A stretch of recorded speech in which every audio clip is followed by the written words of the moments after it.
On va aller voir ça. Non, en plus, on nous dit bien, le châtiment qui nous était réservé est tombé sur lui. Donc, le châtiment qui nous était réservé, là, c'était de voir l'antéchrist. Mais il y a des gens qui n'ont pas vu l'antéchrist. Il y a des gens qui n'ont...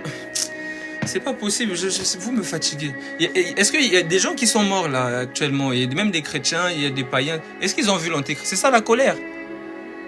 Mais si c'est ça la colère, alors il faut mourir tout de suite. Comme ça, on est délivré de la colère à venir. On ne verra pas l'antéchrist. Non, mais arrêtez de dormir. Il faut se réveiller. On nous a dit, réveille-toi, toi qui dors, et Christ t'éclairera. Réveille-toi d'entre les morts. Tu ronfles. Toi et les morts, là. On t'a dit de laisser les morts enterrer les morts. Toi, tu vas dormir avec les morts. Réveille-toi. Réveille-toi. Je vais vous montrer c'est quoi la colère. Matthieu chapitre 13.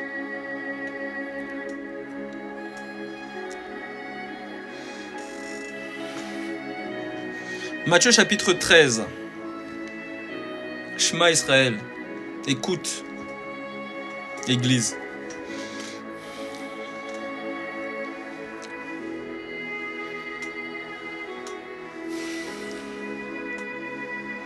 Matthieu chapitre 13, verset 24. On va vous parler de la colère. Merci mon frère Manuel. Mais on va doucement. Toi, tu as déjà arrivé là-bas. Doucement. Il leur proposa une autre parabole et il dit: le royaume des cieux est semblable à un homme qui a semé une bonne semence dans son champ. Mais pendant que les gens dormaient, son ennemi vint, sema de l'ivraie parmi le blé et s'en alla. Lorsque l'herbe eut poussé et donné du fruit, l'ivraie parut aussi. Donc il y a l'herbe qui produit du fruit et il y a l'ivraie qui vient aussi. Ok. Les serviteurs du maître de la maison vinrent lui dire: Seigneur, n'as-tu pas semé une bonne semence dans ton champ? Mais d'où vient donc qu'il y a de l'ivraie? Il leur répondit: c'est un ennemi qui a fait cela. Et les serviteurs lui dirent: veux-tu que nous allions l'arracher? Non, dit-il, de peur qu'en arrachant l'ivraie, vous ne déracinez en même temps le blé. Laissez-les croître ensemble, dans le même lieu. Laissez-les croître ensemble l'un et l'autre jusqu'à la moisson. Et à l'époque de la moisson, je dirais aux moissonneurs: arrachez d'abord l'ivraie, liez-la en gerbe pour la brûler. La colère, pour la brûler, la colère. C'est ça la colère, on va brûler l'ivraie. Tous ceux qui commettent l'iniquité, c'est-à-dire qui ne mettent pas en pratique la parole de Dieu. C'est ça qu'on va les brûler. Je répète, tous ceux qui ne mettent pas la parole de Dieu en pratique, on va les brûler. C'est ça la colère. Et Jésus, il est venu nous délivrer de la colère à venir. Parce que nous tous, c'était le feu qui nous attendait. Nous tous. Ouais, pour ça on dit, le Seigneur, qui peut être sauvé si c'est comme ça? Il dit, mais cela est impossible aux hommes, c'est possible à Dieu. C'est lui qui nous délivre de la colère à venir. Il y a un feu éternel. C'est-à-dire pendant l'éternité. Tu vois, je sais pas si tu as déjà pris juste un briquet, tu mets, oh, 2 secondes. Là, c'est pas 2 secondes, là, c'est l'éternité.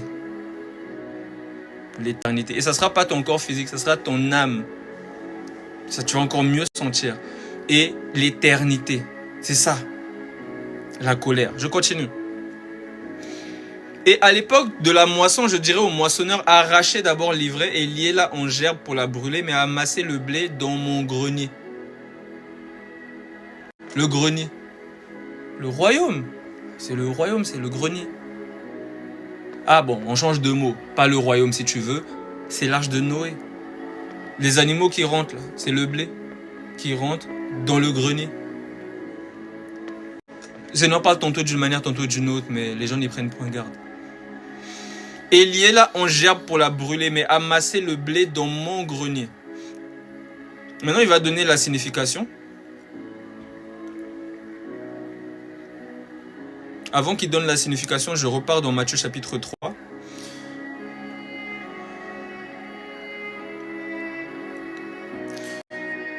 Verset 7. Mais voyons venir à son baptême beaucoup de pharisiens et de sadducéens, il leur dit: race de vipères, qui vous a appris à fuir la colère à venir?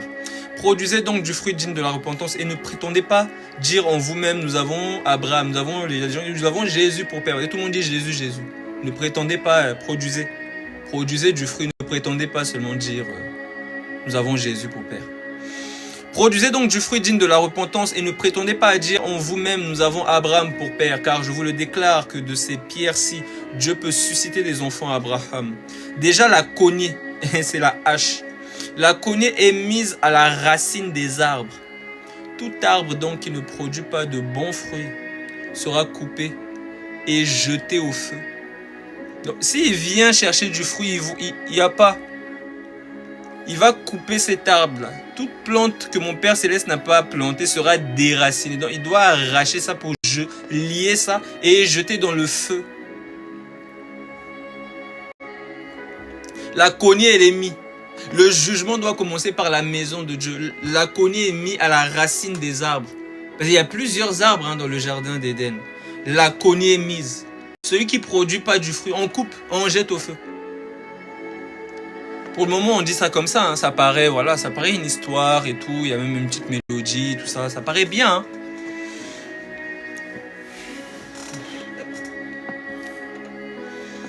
Verset 11. Moi, je vous baptise d'eau pour vous amener à la repentance. Mais celui qui vient après moi est plus puissant que moi. Et je ne suis pas digne de porter ses souliers. Lui, il vous baptisera du Saint-Esprit et de feu. Il a son vanne à la main. Il nettoiera son aire. Et il amassera son blé dans le grenier. Ah, Jean-Baptiste dit la même chose. Il amassera son blé dans le grenier, mais il brûlera la paille dans un feu qui ne s'éteint point. Il brûle la paille dans un feu. C'est quoi la paille? On va vite faire dans le psaume 1. Mais de toute façon, on va voir. Il va donner la signification aussi de la parabole du blé et de la paille, de l'ivraie. Mais je vais quand même dans le psaume chapitre 1.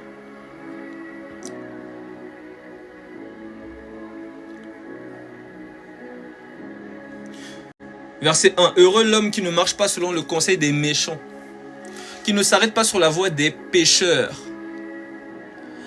et qui ne s'assied pas en compagnie des moqueurs.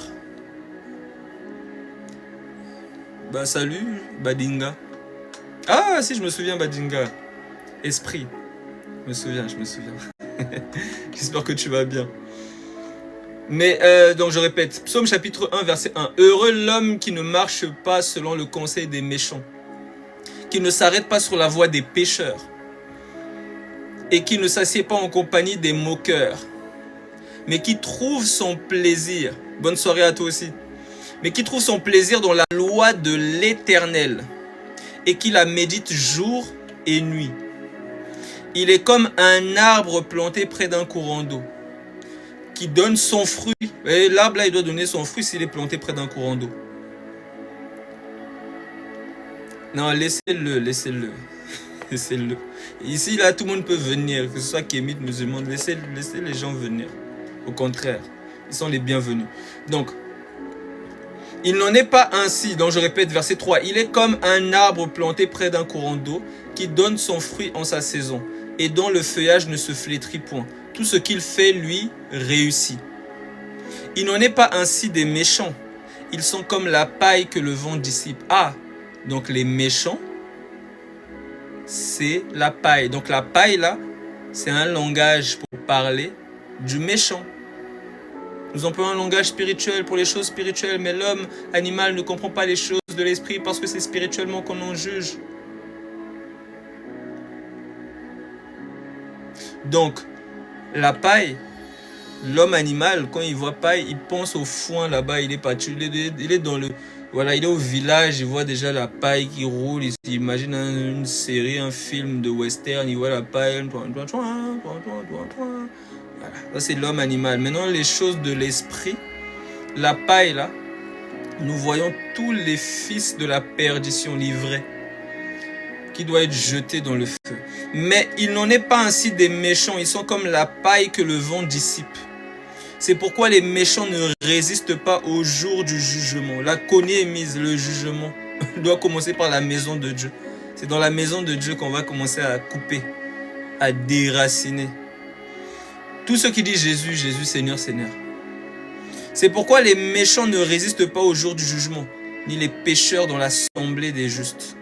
Car l'Éternel connaît la voie des justes, et la voie des pécheurs mène à la ruine. La voie. Il y a la voie de l'amour, il y a la voie de l'iniquité. Où es-tu? Où suis-je? Question. Nous le saurons au dernier jour.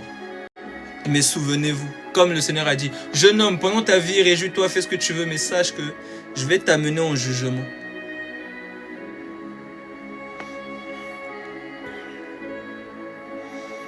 Donc on repart dans Matthieu 13, on va voir la signification de la parabole du blé et de l'ivraie.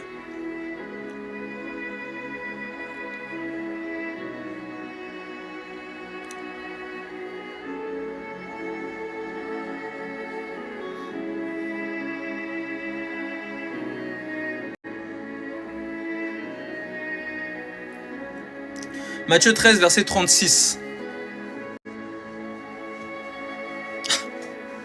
Matthieu 13, verset 36. Alors il renvoya la foule et entra dans la maison. Ses disciples s'approchèrent de lui et dirent, explique-nous la parabole de l'ivraie et du champ.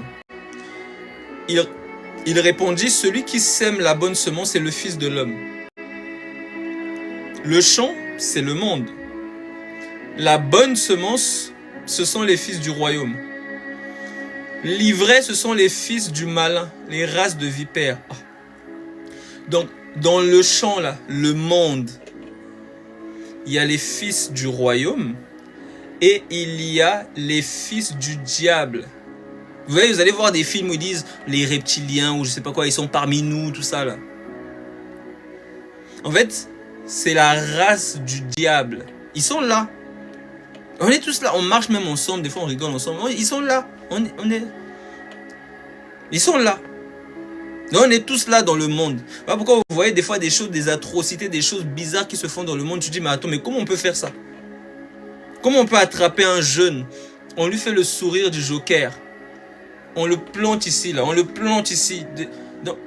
Et on fait la photo, on dit, venez récupérer votre pote.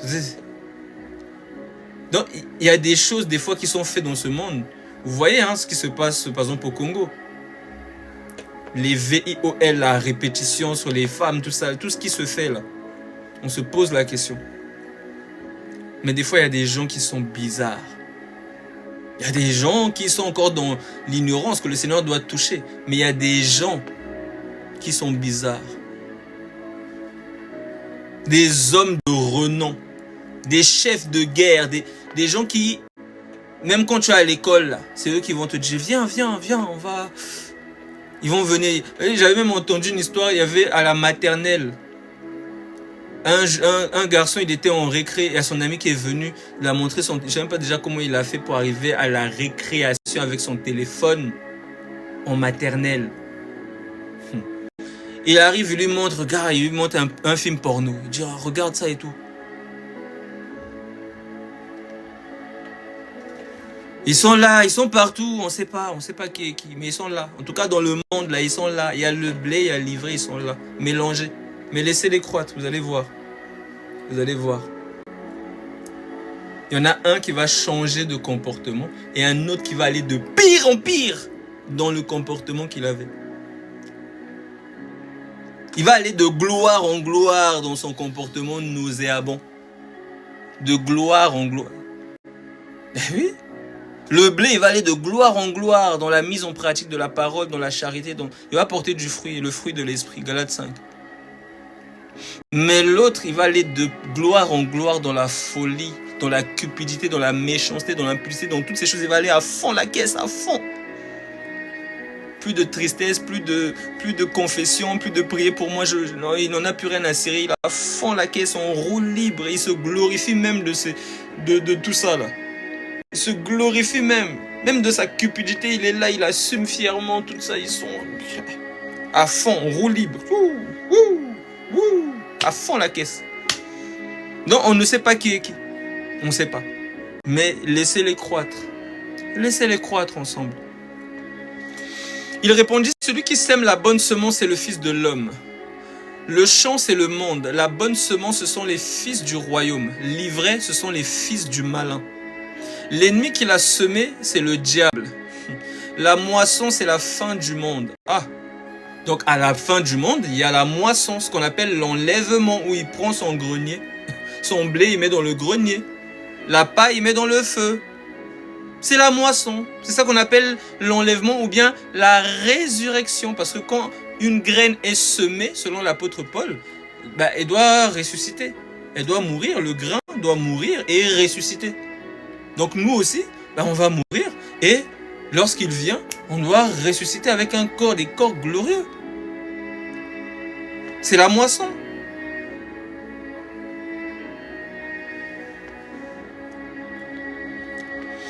La moisson, c'est la fin du monde. Les moissonneurs, ce sont les anges. Or, comme on arrache l'ivraie et qu'on la jette au feu, la colère, il en sera de même à la fin du monde. C'est ce que les apôtres vont demander dans Matthieu 24. Quel sera le signe de ton avènement et de la fin du monde? Le fils de l'antéchrist, vous avez vu comme dans Daniel, l'abomination qui cause la désolation, on disait Daniel, tout ça. Il leur dit qu'avant que je revienne, il y a quelqu'un qui doit arriver, qui doit se glorifier en tant que Dieu, tout ça là. Il va être abominable et tout. Avant la moisson. Le Fils de l'homme enverra ses anges qui arracheront de son royaume tous les scandales et ceux qui commettent l'iniquité. Voilà pourquoi il va là. Et ces gens-là vont lui dire, mais Seigneur, nous avons fait ci, ça, ça, ça en ton nom. Il va leur dire, mais moi je ne vous connais pas, vous commettez l'iniquité. Il va dire la même chose aux vierges folles. Elles étaient vierges. Hein? Vierges folles, là, il va dire, là, je ne vous connais pas. Elles n'entrent pas dans les noces, dans le grenier.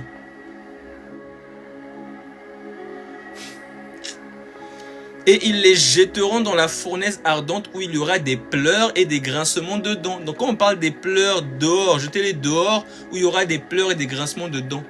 C'est pas que nous sommes en fête là-bas et pendant ce temps il y a l'antéchrist, il y a la grande tribulation et ceux-là qui sont pas allés dans l'enlèvement, ces chrétiens-là ils auront une deuxième chance dans la grande tribulation. Il y aura des pleurs et des grincements de dents parce que l'antéchrist il va les persécuter. Il faut arrêter de répéter des choses que vous ne maîtrisez pas. C'est-à-dire si moi-même je vous fais asseoir, je vous dis vraiment racontez-moi le déroulement. J'ai fait ça à une de mes belles-sœurs. Je lui ai fait asseoir au salon, je lui ai dit raconte-moi un peu, ça va se passer comment l'enlèvement. Elle dit oui, donc voilà, tac, tac, tac, voilà, ensuite on part, et voilà l'antéchrist il vient, voilà, ensuite le Seigneur il revient. Je lui dis, ah, donc quand on parle, ça veut dire le Seigneur il revient 2 fois alors. Donc il vient d'abord nous prendre, ensuite il revient. Elle dit,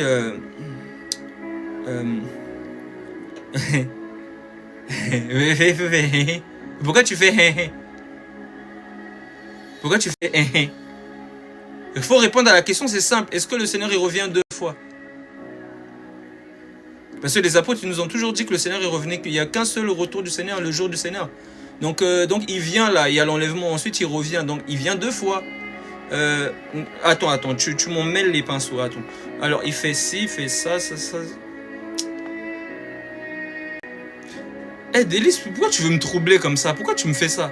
Je dis, moi j'ai fait quoi? Moi je te pose juste des questions simples, réponds-moi seulement. Mais pourquoi tu veux me troubler tout ça? Je veux pas te troubler, je veux juste que tu réfléchisses, c'est tout. C'est quoi le problème? Même quand les gens tu leur poses des questions, ils sont fâchés. Je veux pas te troubler.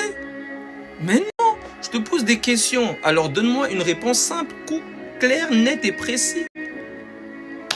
Comme elle a vu qu'elle n'arrivait pas, alors j'ai commencé à l'enseigner. Elle a dit ah. J'ai dit ah. Elle a dit ah. Elle dit ah. Maintenant elle est rentrée dans le groupe. Et ma belle-sœur est rentrée dans le groupe. J'attends ma belle-mère, là elle aussi va rentrer. Donc, alors les justes resplendiront comme le soleil dans le royaume de leur Père. Que celui qui a des oreilles pour entendre, entende. Donc, les pleurs là et les grincements de dents, C'est ça la colère, le feu éternel. C'est ça la colère à venir. Oh, je prends l'écriture, hein, quand on vous lit 1 Thessaloniciens chapitre 1 là-bas. 1 Thessaloniciens chapitre 1 verset 9. On nous dit au verset 9, car on raconte à notre sujet quel accès nous avons eu auprès de vous et comment vous vous êtes convertis à Dieu en abandonnant les idoles pour servir le Dieu vivant et vrai. Et pour attendre des cieux son Fils qu'il a ressuscité des morts, pardon, Jésus, qui nous délivre de la colère à venir. Alors la colère là, on a bien compris, j'espère que la colère là, c'est pas l'antéchrist, non, c'est pas ça la colère. Ça c'est rien. N'ayez pas peur de celui qui tue la chair et ne peut rien faire de plus. On vous a dit ça. Donc, si pour vous la colère c'est l'antéchrist, le Seigneur vous a dit n'ayez pas peur de ça. Il y a des gens qui vivent déjà ça. On les tue, on les torture juste parce qu'ils sont chrétiens. Toi, c'est parce que tu es en Europe, tu te dis que oh, moi je veux l'enlèvement, je vais fuir la colère parce que l'antéchrist il va nous faire du mal. Oh. Donc, tu penses que c'est ça la colère? Ça là, ça va rester ça. Ça va rester. Ça va rester. Ça doit entrer en terre. C'est la semence, ça reste. Il y a quelque chose d'autre qui doit ressortir. Il y a ceux qui vont ressusciter pour la vie éternelle, d'autres qui vont ressusciter pour l'opprobre, pour la honte éternelle, pour le feu. Donc faisons attention à ce que nous semons. Celui qui sème pour sa chair moissonnera de la chair la corruption. Or, le royaume là n'hérite pas la corruption. Alors celui qui moissonnera pour la vie, pour l'esprit, moissonnera la vie.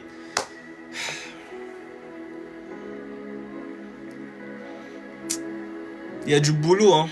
Il y a du boulot.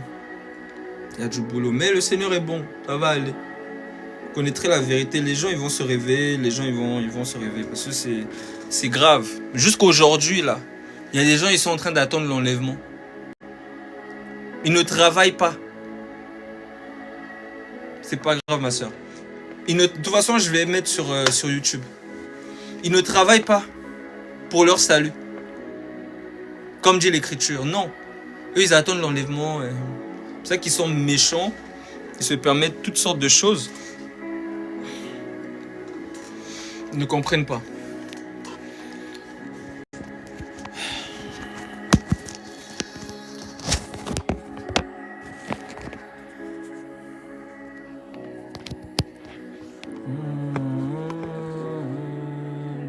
Oh là là.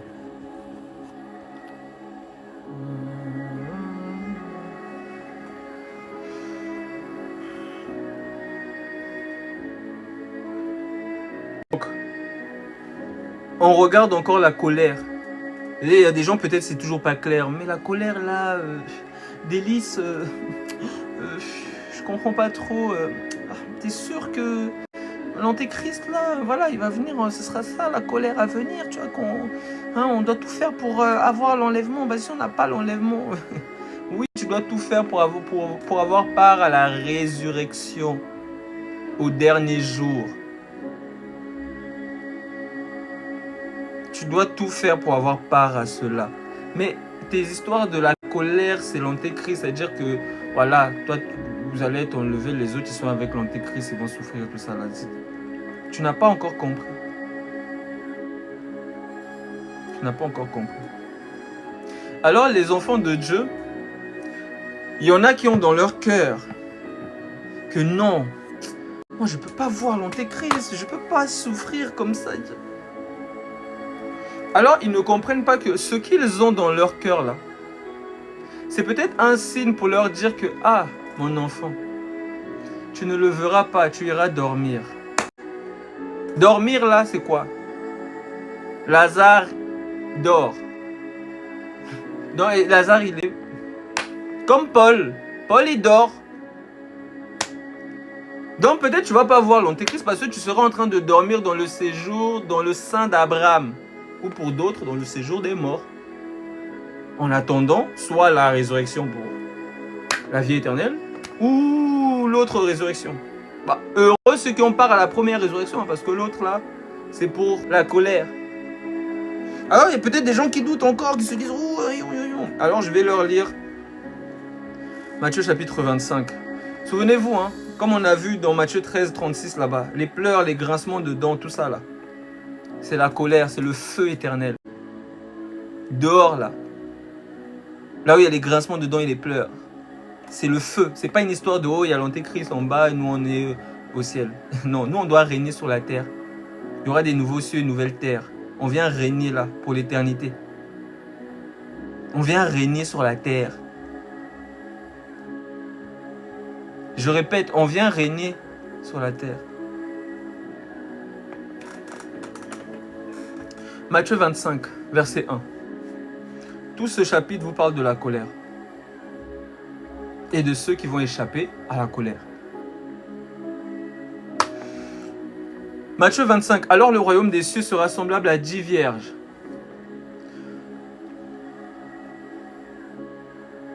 qui, ayant pris leur lampe, allèrent à la rencontre de l'époux. Souvenez-vous de Tamar, on n'a pas oublié. Hein? Qu'est-ce qu'on fait? Oh, sortez là, on va la brûler. C'est la colère. On va terminer, hein, on va terminer, ne vous inquiétez pas, j'ai pas fini Genèse 38. Je vous explique juste la colère, là, le passage où on a dit, sortez là, il faut la brûler. Alors le royaume des cieux sera semblable à 10 vierges qui, ayant pris leur lampe, allèrent à la rencontre de l'époux. 5 d'entre elles étaient folles, livrées. 5 d'entre elles étaient sages, le blé. C'est toujours la même parabole. C'est pour ça qu'on vous dit que l'un sera pris, l'autre sera laissé.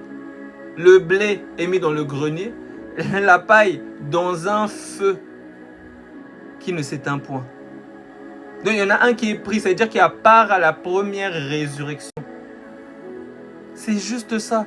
C'est pas oh, il y a l'enlèvement, il y a des chrétiens qui vont rester. Enfin, oui, si tu restes, ouais, si tu restes, c'est juste que tu n'es pas chrétien. Enfin, je sais pas, peut-être tu es chrétien, ouais, de bouche, mais c'est juste que tu n'es pas chrétien. Tu n'es pas le blé, quoi. Le blé, il n'y a pas un blé qui va rester. Il y aura la résurrection pour tout le blé. Je sais pas. Hein. C'est les choses qui sont, enfin, sont là. Mais les gens... Les folles, en prenant leur lampe, ne prirent point d'huile avec elles. Elles ne trouvent pas important d'aller acheter de l'huile. Parce que l'huile, bah, c'est tout ce que je suis en train de distribuer gratuitement là.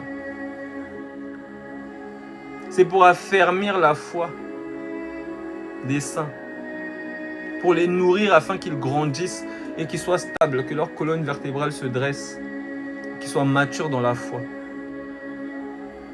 C'est l'huile, ou l'eau, ou les beignets, peu importe, mais je distribue. C'est mon travail. Je vends des beignets. Je vends de l'huile, je vends de l'eau, je vends du vin, gratuitement. Mais il y en a qui trouvent que ce n'est pas important d'aller acheter, gratuitement. Hein. Ils ne trouvent pas bon d'aller écouter, on achète avec l'oreille et on vend avec la bouche. Donc, il y en a qui ne trouvent pas, c'est pas important. Non, ils ne vont pas acheter.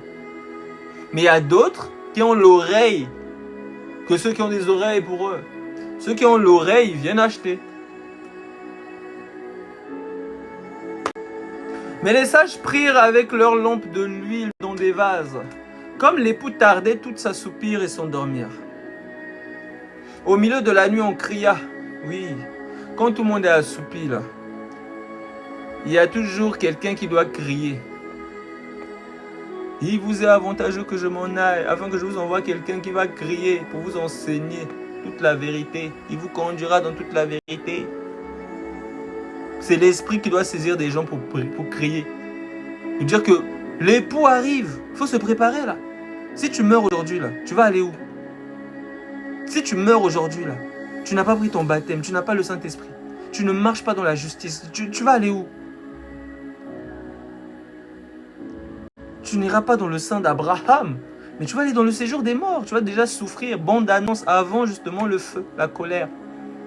Non, il faut qu'il crie pour que... Ah, les vierges sages se réveillent pour faire ce qu'elles ont à faire.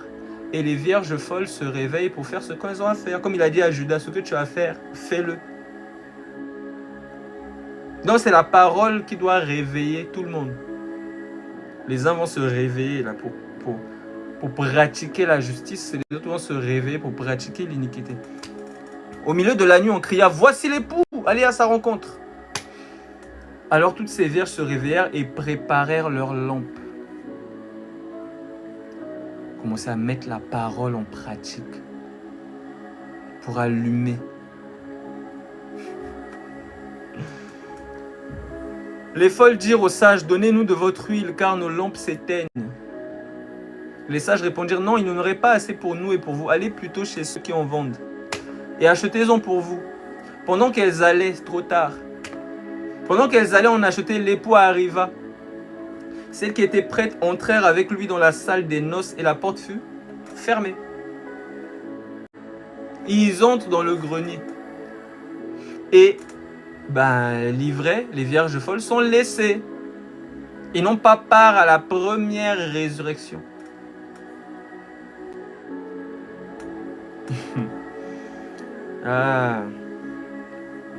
Pendant qu'elles allaient en acheter, l'époux arriva. Celles qui étaient prêtes entrèrent avec lui dans la salle des noces et la porte fut fermée.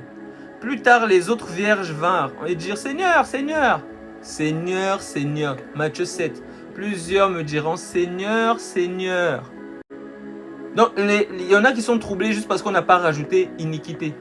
Là-bas, on a dit, je ne vous connais pas, vous qui commettez l'iniquité. On a dit, ici, on a juste dit, je ne vous connais pas. Donc, ils se disent, oh, ça doit être quelqu'un d'autre. Non, c'est la même chose. C'est le même langage. Il ne les connaît pas. Mais ce n'est pas lui qui a posé la semence. C'est un autre. Là, il ne les connaît pas. Il ne les connaît pas. C'est un autre qui est venu mettre sa semence.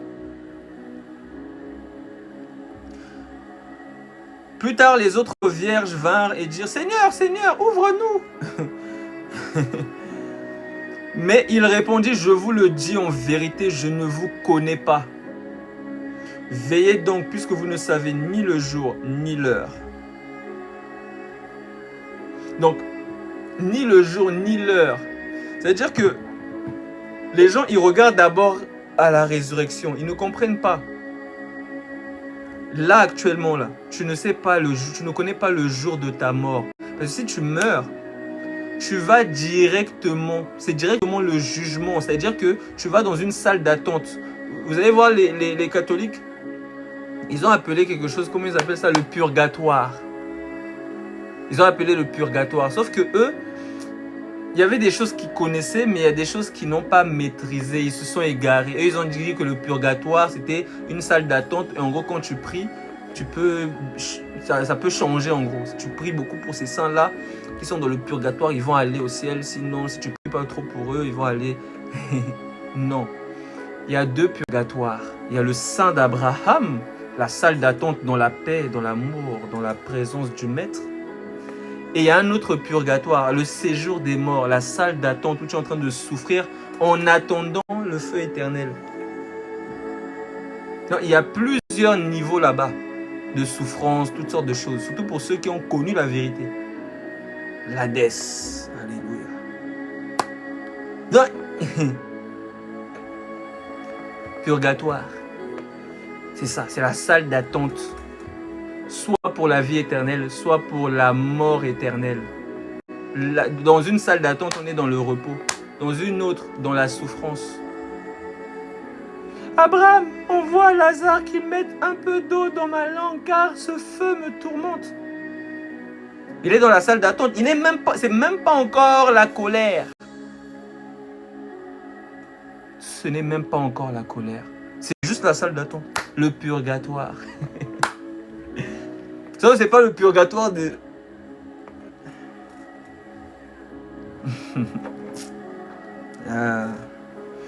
Et même chez les musulmans, ils disent oh, faites des doha parce que. Non, non. Il est mort sans Jésus. Tu peux faire toutes les doha du monde. Tu peux faire toutes les doha du monde.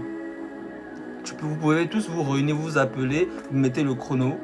À 5, 4, 3, 2, allez, on commence les doha. Ça ne va rien changer. Parce que Jésus est le chemin, la vérité et la vie. Celui qui meurt sans Jésus-Christ, il ne peut pas avoir la vie.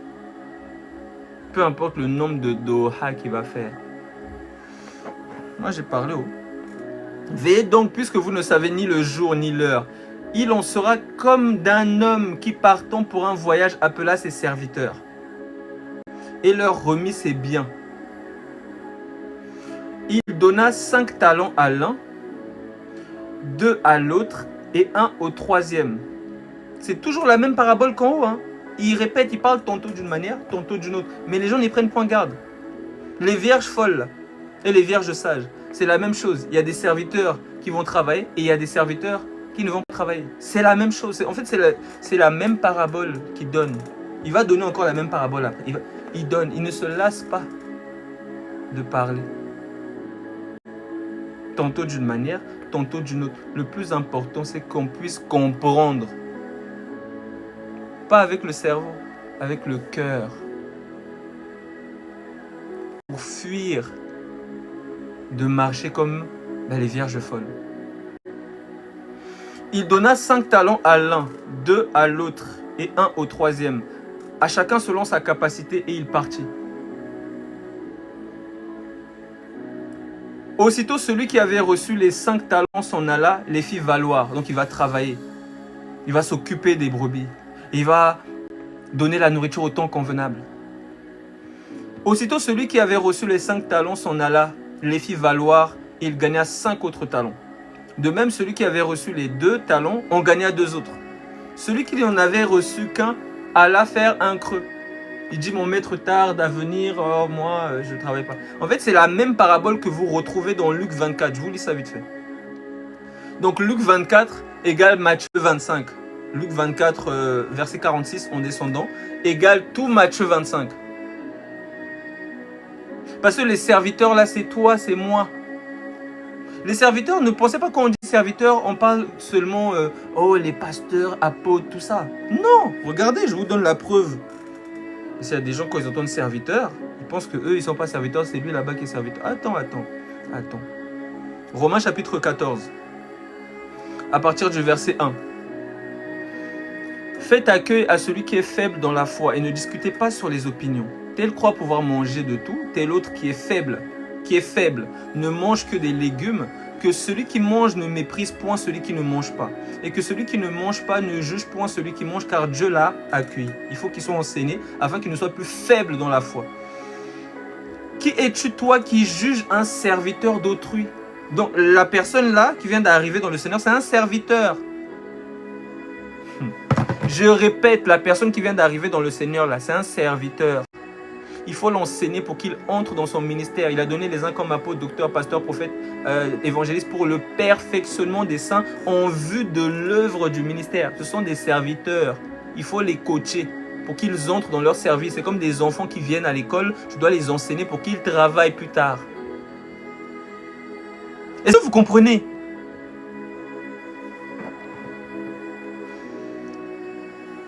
Qui es-tu toi qui juges un serviteur d'autrui? S'il se tient debout ou s'il tombe, cela regarde son maître, mais il tiendra debout car le Seigneur a le pouvoir de l'affermir. Donc, tous les enfants de Dieu sont des serviteurs. Un sacerdoce royal, des sacrificateurs. Donc, ce sont des serviteurs, mais il faut les enseigner. Parce que l'enseignement, c'est ça qui affranchit. Et qui les permet d'entrer. Après, le Saint-Esprit va dire, bon, mettez-moi à part tel enfant, parce que maintenant il est mûr, il est mature. Et qu'il entre dans l'œuvre que j'ai préparée pour lui. Est-ce que vous voyez le truc?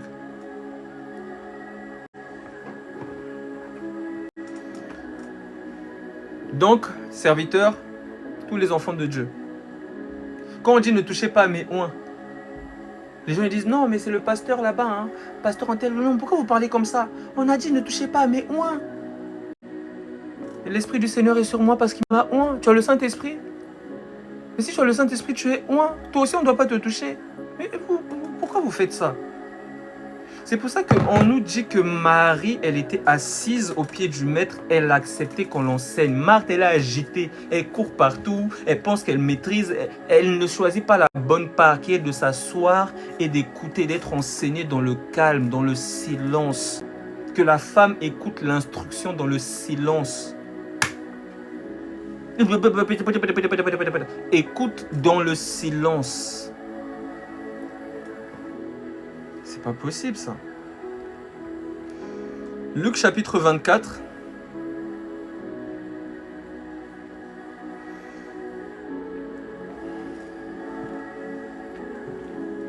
Luc chapitre 24 verset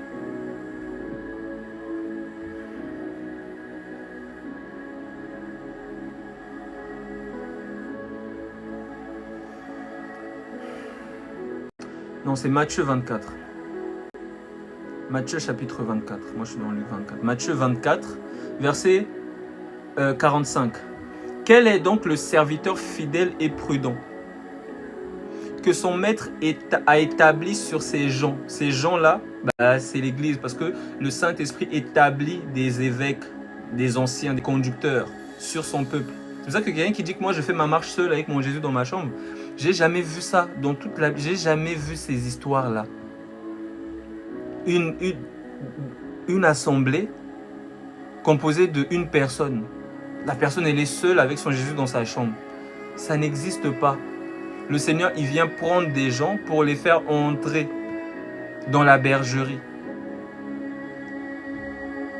dans l'assemblée. Parce que l'église, c'est comme un hôpital où il vient mettre des gens pour qu'on puisse penser leurs blessures. Parce qu'ils ont été roués de coups dehors. Donc le bon samaritain les a récupérés, les a mis dans l'hôtellerie, a donné l'argent aux serviteurs pour qu'ils prennent soin d'eux. Donc c'est les dons qu'il a donnés aux conducteurs justement pour pouvoir perfectionner. Il n'y a personne qui est dans son coin. Oh, moi j'ai ma relation dans mon coin, tout ça, je fais ma marche seule. Tu es juste... tu es juste méchant en fait, tu es méchant. Tu ne penses qu'à toi, tu es égoïste. Mais les dons que tu as là, ça doit bénéficier aux frères et sœurs. Ce n'est pas pour rester avec toi dans ta chambre. Déjà, ces dons-là, ils vont se manifester très rarement. Parce qu'ils vont se manifester quand tu seras avec tes frères et sœurs. C'est comme il y a un frère, on était en réunion, en mythe. Quand il est tout seul dans son coin, il dit, ça fait longtemps que j'ai expérimenté des choses, la présence de Dieu, toutes ces choses-là. Même mon oreille s'ouvre, j'entends même l'interprétation du parler en langue, mais ça faisait tellement longtemps. Il était venu me voir, il passait un peu par des moments compliqués, tout ça. Je lui ai dit, Dieu, il marche au milieu de son église. Tant que tu es fixé sur toi, sur tes problèmes, le Seigneur ne va pas te calculer. Mais quand tu es au milieu avec l'assemblée, c'est là qu'il envoie sa bénédiction. Tu ne peux pas rester seul à vie. Oui, tu as des moments d'intimité où tu médites, tout ça, mais tu dois aussi te réunir avec les frères et sœurs. Lorsqu'on se réunit, tout ça, dans les mythes ou en présentiel, tu dois te réunir avec tes frères et sœurs pour communier. Et quand il a entendu, il est venu une fois. Je pense même par curiosité, il est venu. Le Seigneur a ouvert, il y avait une sœur qui était saisie en langue. Le Seigneur a ouvert son oreille, il entendait clairement.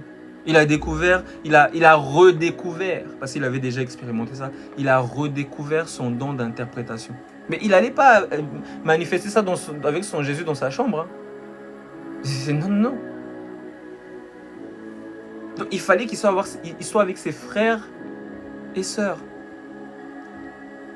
Car il est doux et agréable. Pour des frères et sœurs de demeurer ensemble, c'est là que Dieu envoie sa bénédiction. Il y a des bénédictions, mon cher ami, que tu ne recevras que là où il y aura les frères et sœurs, l'assemblée du Seigneur. Il y a des choses que tu demandes au Seigneur. Il va te donner ça seulement quand tu seras au milieu des bagages, des ustensiles, des vases. Vous allez voir, il y a une écriture où on cherchait Saül. Parce qu'on l'avait établi roi, mais il voulait se cacher. Et on est venu le chercher, il était au milieu. Lui, second a traduit ça par bagage. C'est pas bagage, c'est vase. Il était au milieu des vases, des ustensiles. On est venu le prendre là. Même la royauté est venue le trouver lorsqu'il était au milieu des vases. Tout ça, c'est pour enseigner certains chrétiens. Vos marches personnelles, là. Vous avez vu ça où? Vous avez vu ça où?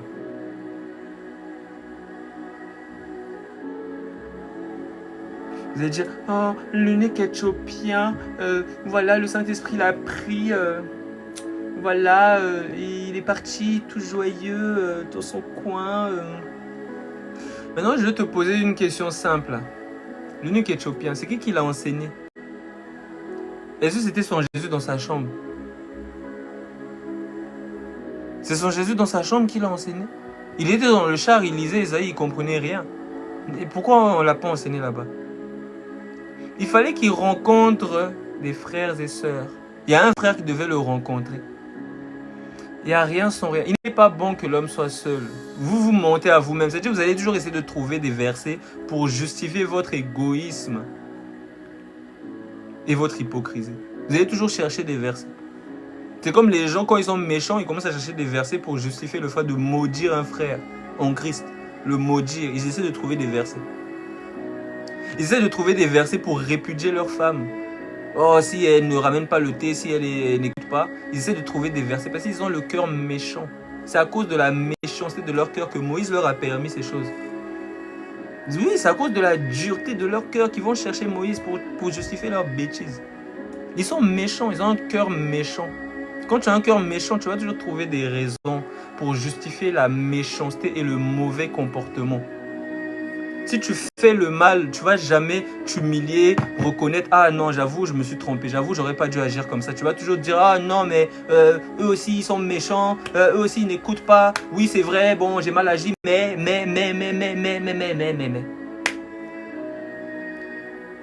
C'est l'orgueil. C'est à cause de ça que Satan a été chassé. C'est pas parce qu'il était en train de voler ou... Non, c'est à cause de l'orgueil. L'orgueil. Un cœur méchant, dur. C'est dur comme le roc. C'est pour ça que les gens là, ils naissent sur des cailloux, ils sont contents. Je suis né sur un caillou. Ben oui, tu as le crâne dur, le cœur dur comme le caillou. Matthieu chapitre 24. Quel est donc, verset 45, quel est donc le serviteur fidèle et prudent que son maître a établi sur ses gens pour leur donner la nourriture au temps convenable? Non mais c'est bon les gars, c'est bon. Matthieu 24, verset 45, ne me distrayez pas s'il vous plaît. Matthieu chapitre 24, verset 45. Quel est donc le serviteur fidèle et prudent que son maître a établi sur ses gens pour leur donner la nourriture au temps convenable? Heureux. Pourquoi vous faites ça? Je suis en train de lire, pourquoi vous faites ça? Pour leur donner la nourriture. Après, je ne peux pas me concentrer si vous faites des choses comme ça. Je suis en train de lire, vous rigolez. S'il vous plaît, un peu de calme, un peu de sérieux, on est en train de lire la parole. Matthieu chapitre 24, verset 45, je répète. Quel est donc le serviteur fidèle et prudent que son maître a établi sur ses gens pour leur donner la nourriture au temps convenable? Heureux ce serviteur que son maître à son arrivée trouvera faisant ainsi. C'est ce que vous voyez dans Matthieu 25. Les vierges folles, les vierges sages. Les vierges folles, on les trouve en train de travailler leurs dons, de mettre en pratique les Écritures. Les vierges folles n'ont pas trouvé l'utilité d'être enseignées et de mettre en pratique la parole. Elles n'ont pas trouvé cette utilité. Donc, pareil aussi pour la deuxième partie où il va dire qu'il a donné des talents à telle personne et il y a des personnes qui ont travaillé, il y en a d'autres qui ont enterré. C'est toujours la même chose. Je continue. Heureux ce serviteur que son maître à son arrivée trouvera faisant ainsi. Je vous le dis en vérité, il l'établira sur tous ses biens. Mais si c'est un méchant serviteur qui dit en lui-même, mon maître tarde à venir, s'il se met à battre ses compagnons. Ah. Avant, il prenait soin de ses compagnons. Maintenant, il commence à les battre. Ses frères et sœurs, les chrétiens, il commence à les battre. C'est-à-dire, il ne leur donne plus la nourriture autant que convenable. Au contraire, maintenant, il les persécute ou il les... Voilà, Dieu au trèfle. Heureux ce serviteur que son maître à son arrivée trouvera faisant ainsi. Je vous le dis en vérité, il l'établira sur tous ses biens. Mais si c'est un méchant serviteur qui dit en lui-même, mon maître tarde à venir. S'il se met à battre ses compagnons, s'il mange et boit avec les ivrognes, les ivrognes, ne vous enivrez pas du vin, c'est de la débauche, soyez remplis du Saint-Esprit. Les ivrognes, c'est tous ceux qui ne mettent pas la parole du Seigneur en pratique. Tous ceux qui vont peut-être critiquer avant en disant, regardez, ces gens-là, hein, ils sont toujours en train ils peuvent jamais prêcher en t-shirt, ils sont toujours en train de mettre des grandes affiches avec leurs grosses têtes, etc. Il va critiquer ces gens-là, mais plus tard, lui-même aussi, il ne pourra plus. C'est-à-dire, avant, tu pouvais le voir peut-être en t-shirt, et des fois peut-être en costume. Et là, maintenant, toujours serré. Et des grosses têtes sur des grandes affiches où tu vois Jésus en petit, c'est la grosse tête en grand. Et tout ce qu'il critiquait là, il fait les mêmes choses après. Il n'y a rien de nouveau sous le soleil, c'est écrit. S'il se met à battre ses compagnons, s'il mange et boit avec les ivrognes, le maître de ce serviteur viendra le jour où il ne s'y attend pas. Donc, il va peut-être critiquer les hommes de Dieu qui volent le peuple, c'est-à-dire qui sont cupides, qui prennent l'argent, qui dépouillent le peuple, tout ça là. Lui aussi plus tard, il va commencer à faire des cagnottes pour acheter comme un bus pour les gens, un minibus pour que les gens puissent se changer. Des petites camionnettes pour que les gens puissent se changer après les baptêmes. L'argent là, il va manger, il va voler ça.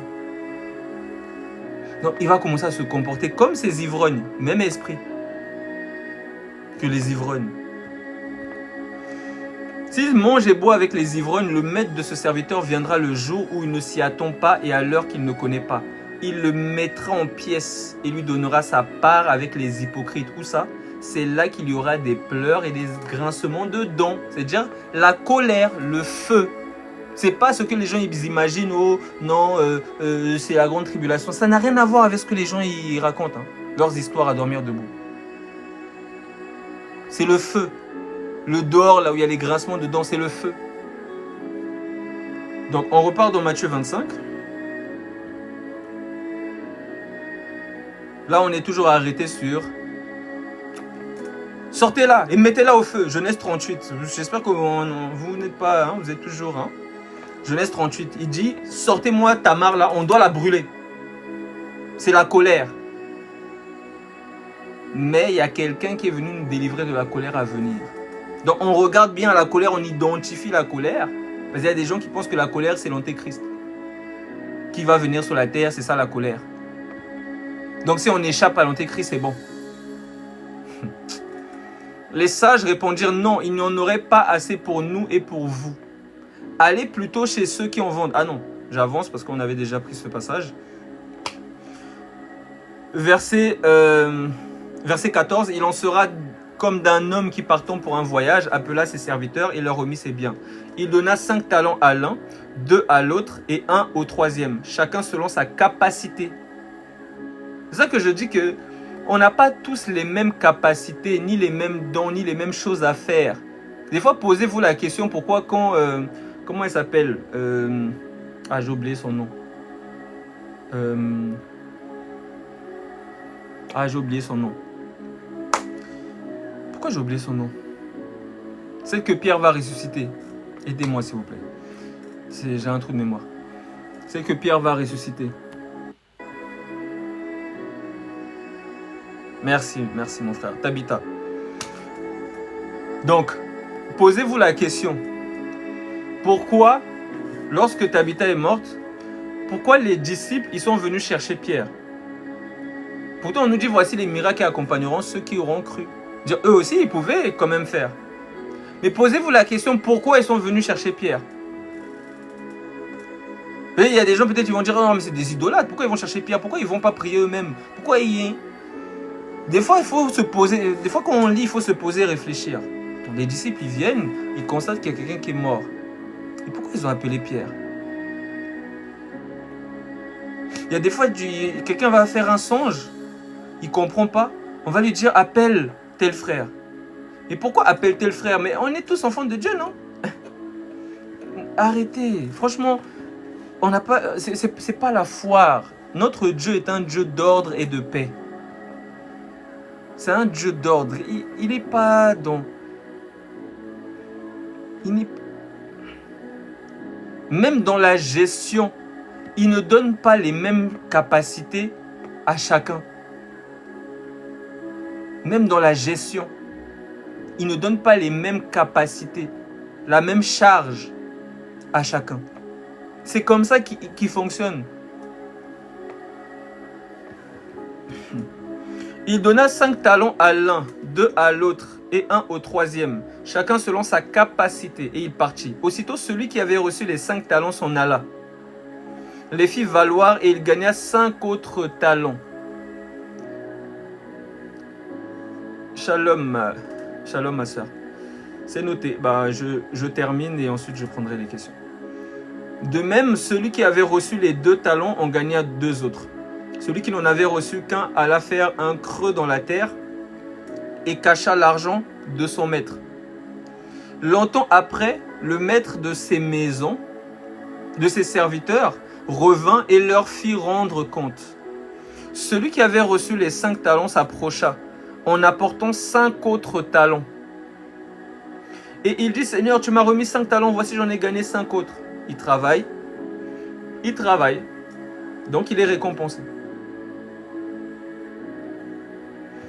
Il dit, Seigneur, tu m'as remis 5 talents, j'en ai gagné 5 autres. Son maître lui dit, c'est bien, bon et fidèle serviteur, tu as été fidèle en peu de choses. Je te confierai beaucoup. Celui qui est fidèle avec les petites choses, je lui confierai des grandes. Je te confierai beaucoup, entre dans la joie de ton maître.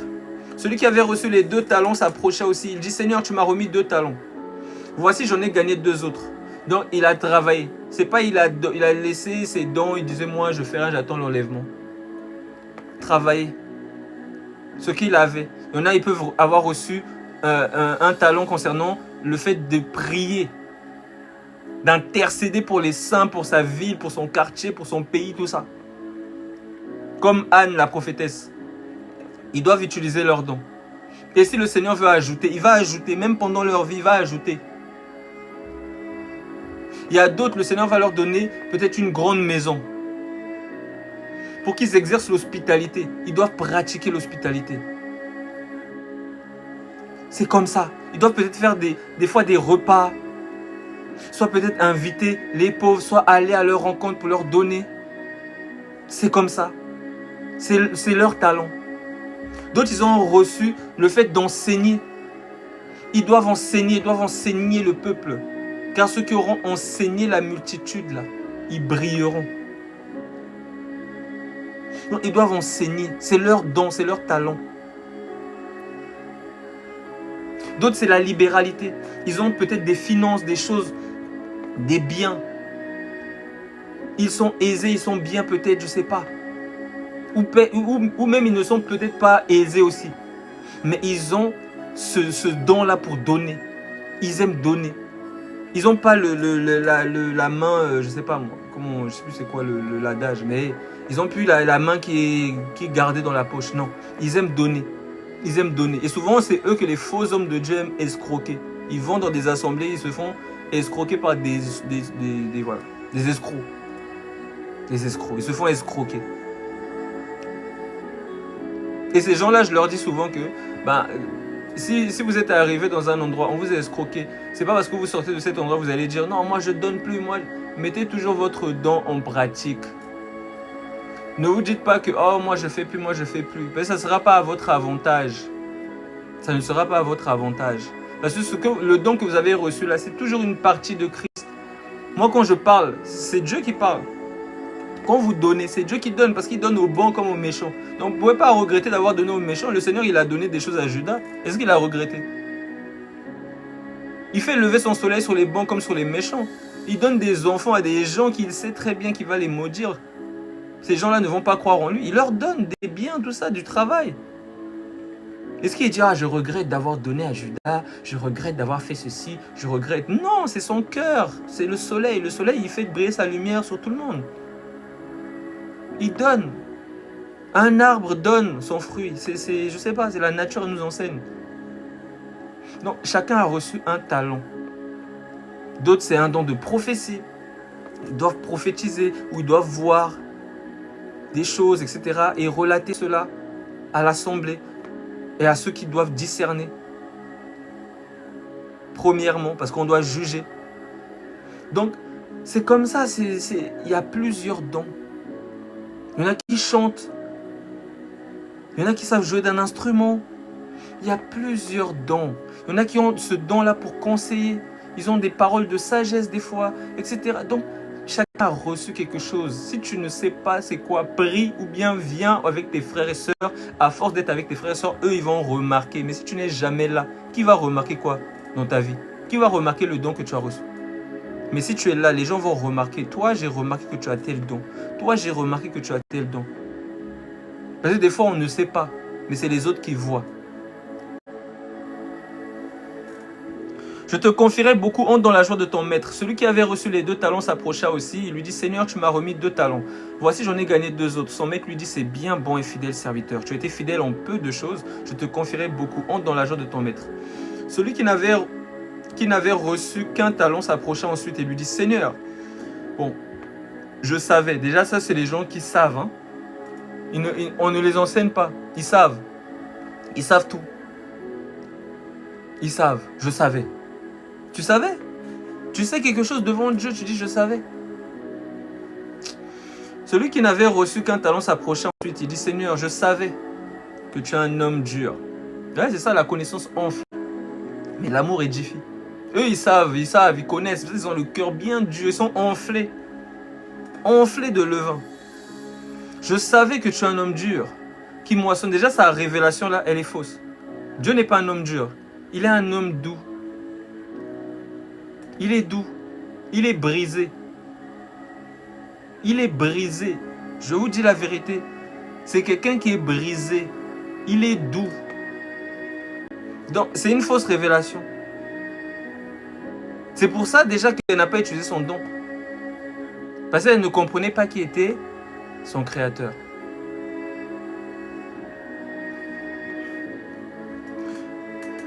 Je savais que tu es un homme dur, qui moissonne où tu n'as pas semé et qui amasse où tu n'as pas vanné. J'ai eu peur et je suis allé cacher ton talent dans la terre. Voici, prends ce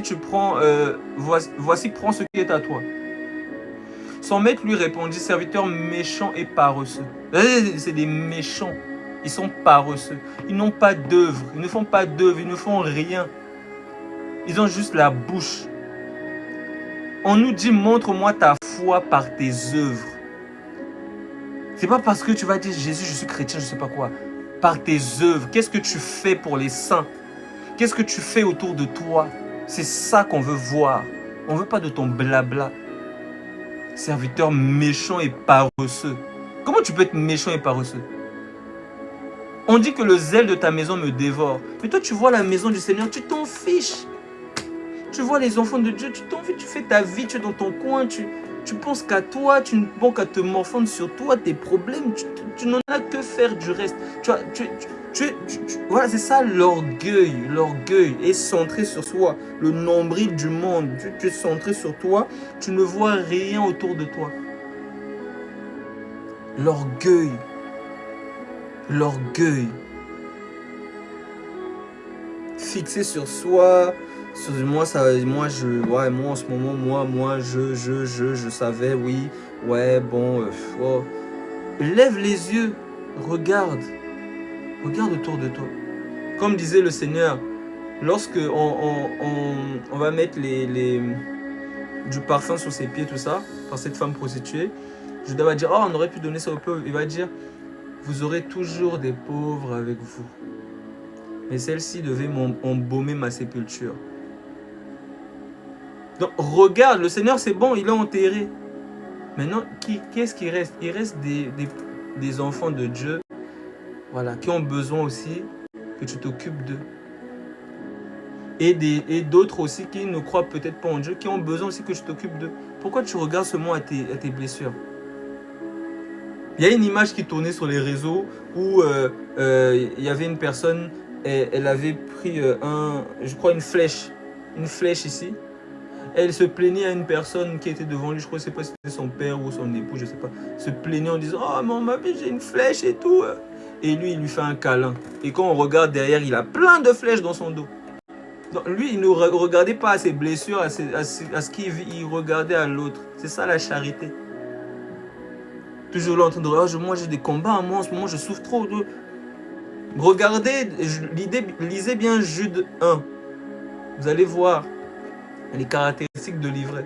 Dans l'une de ces caractéristiques, on nous dit que il aime se plaindre de son sort. Attendez, je vous lis ça vite fait, je reviens dans Matthieu 25. Jude, chapitre 1. Je lis ça vite fait, hein. Je prends vite fait ce passage.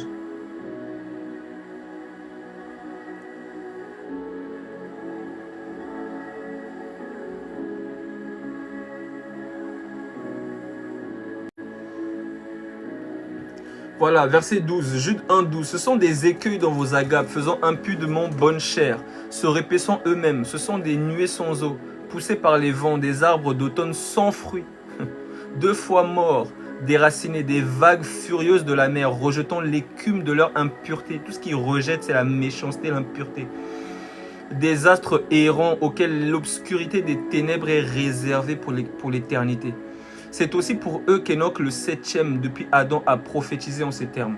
Voici, le Seigneur est venu avec ses saintes myriades pour exercer un jugement contre tous et pour faire rendre compte à tous les impies parmi eux de tous les actes d'impiété qu'ils ont commis et de toutes les paroles injurieuses qu'ont proférées contre lui des pécheurs impies. Tous ceux qui se moquent de Jésus, tout ça. Voilà. Attendez. Ce sont des gens qui murmurent, qui se plaignent de leur sort, qui marchent selon leur convoitise, qui ont à la bouche des paroles hautaines, qui admirent les personnes par motif d'intérêt. Donc souvenez-vous, hein, ce sont des personnes qui murmurent, qui se plaignent de leur sort. Toujours en train de se plaindre, ils ne regardent pas aux autres, ils regardent à eux. Le contraire de leur maître. Le maître, il regarde aux autres.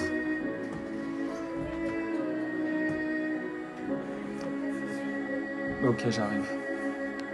Il est pas là, tonton Jules? J'arrive.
Oui, j'arrive.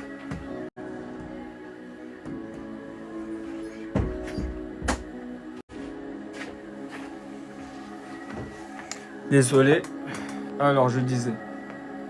Donc, comme on a dit, ce sont des gens qui se plaignent de leur sort. Oui, il n'y a pas de souci. Il n'y a pas de souci. Donc, ce sont des gens qui se plaignent de leur sort. Toujours en train de se plaindre, de regarder à eux, à leurs problèmes. Moi. Ils ne regardent pas aux autres. Ça ne les intéresse pas la communion fraternelle, ça ne les intéresse pas les autres, ça ne les intéresse pas de s'occuper de leurs frères et sœurs, tout ça, ça ne les intéresse pas, ils sont seulement là à eux. Ah, moi j'ai des problèmes, moi je souffre, moi ça va pas, moi. C'est ça qu'ils ont dans la bouche, moi. C'est l'égoïsme, en gros.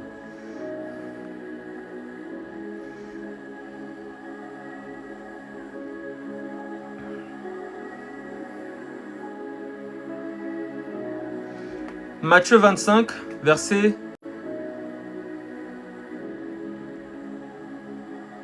J'étais au verset 26. Son maître lui répondit, serviteur méchant et paresseux. Tu savais que je moissonne où je n'ai pas semé, et que j'amasse où je n'ai pas vanné. Et que j'amasse où je n'ai pas vanné, il te fallait donc remettre mon argent au banquier. Et à mon retour, j'aurais retiré ce qui est à moi avec un intérêt. Donc, tu aurais dû faire fructifier ça.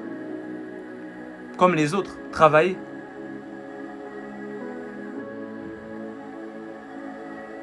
Ôtez-lui donc le talent et donnez-le à celui qui a les 10 talents. Car on donnera à celui qui a. Celui qui a, c'est celui qui travaille. Il travaille son don. Ce qu'il a reçu, il ne le fait pas dormir. Parce que c'est en fait, c'est la méchanceté, l'orgueil. Tout ça là, c'est ça qui fait qu'on laisse son talent. Vous allez voir que beaucoup de personnes qui disent « Moi j'étais en Jésus », ils n'avaient pas la charité.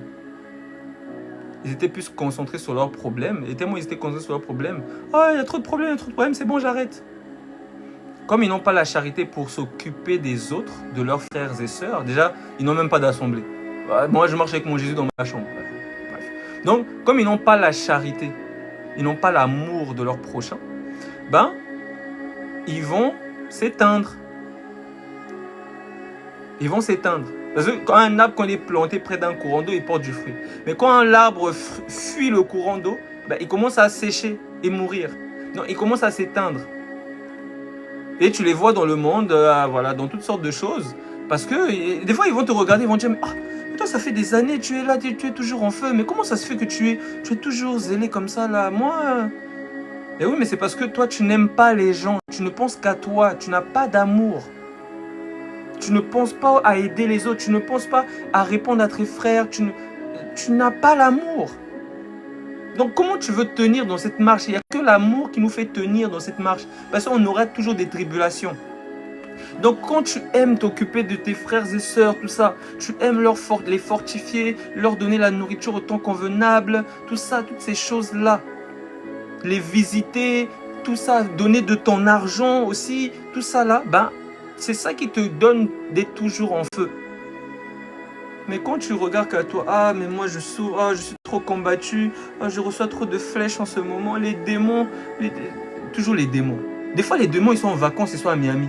Mais toi, toujours les démons, les démons, les démons, les démons, les démons. Même Job, quand on l'a attaqué, il a dit, le Seigneur a donné, le Seigneur a repris, que son nom soit béni. Mais si c'était toi, ah, les démons, ah, j'envoie le feu, ah, les démons, toujours en train de m'attaquer. Ah, Satan, arrière de moi, ils viennent par un chemin, ils sont vus passer, j'en ai marre. Calme-toi, c'est pas toujours les démons, c'est juste que tu es méchant. Pratique l'amour, tu verras moins les démons. Je répète, pratique l'amour, tu verras moins les démons.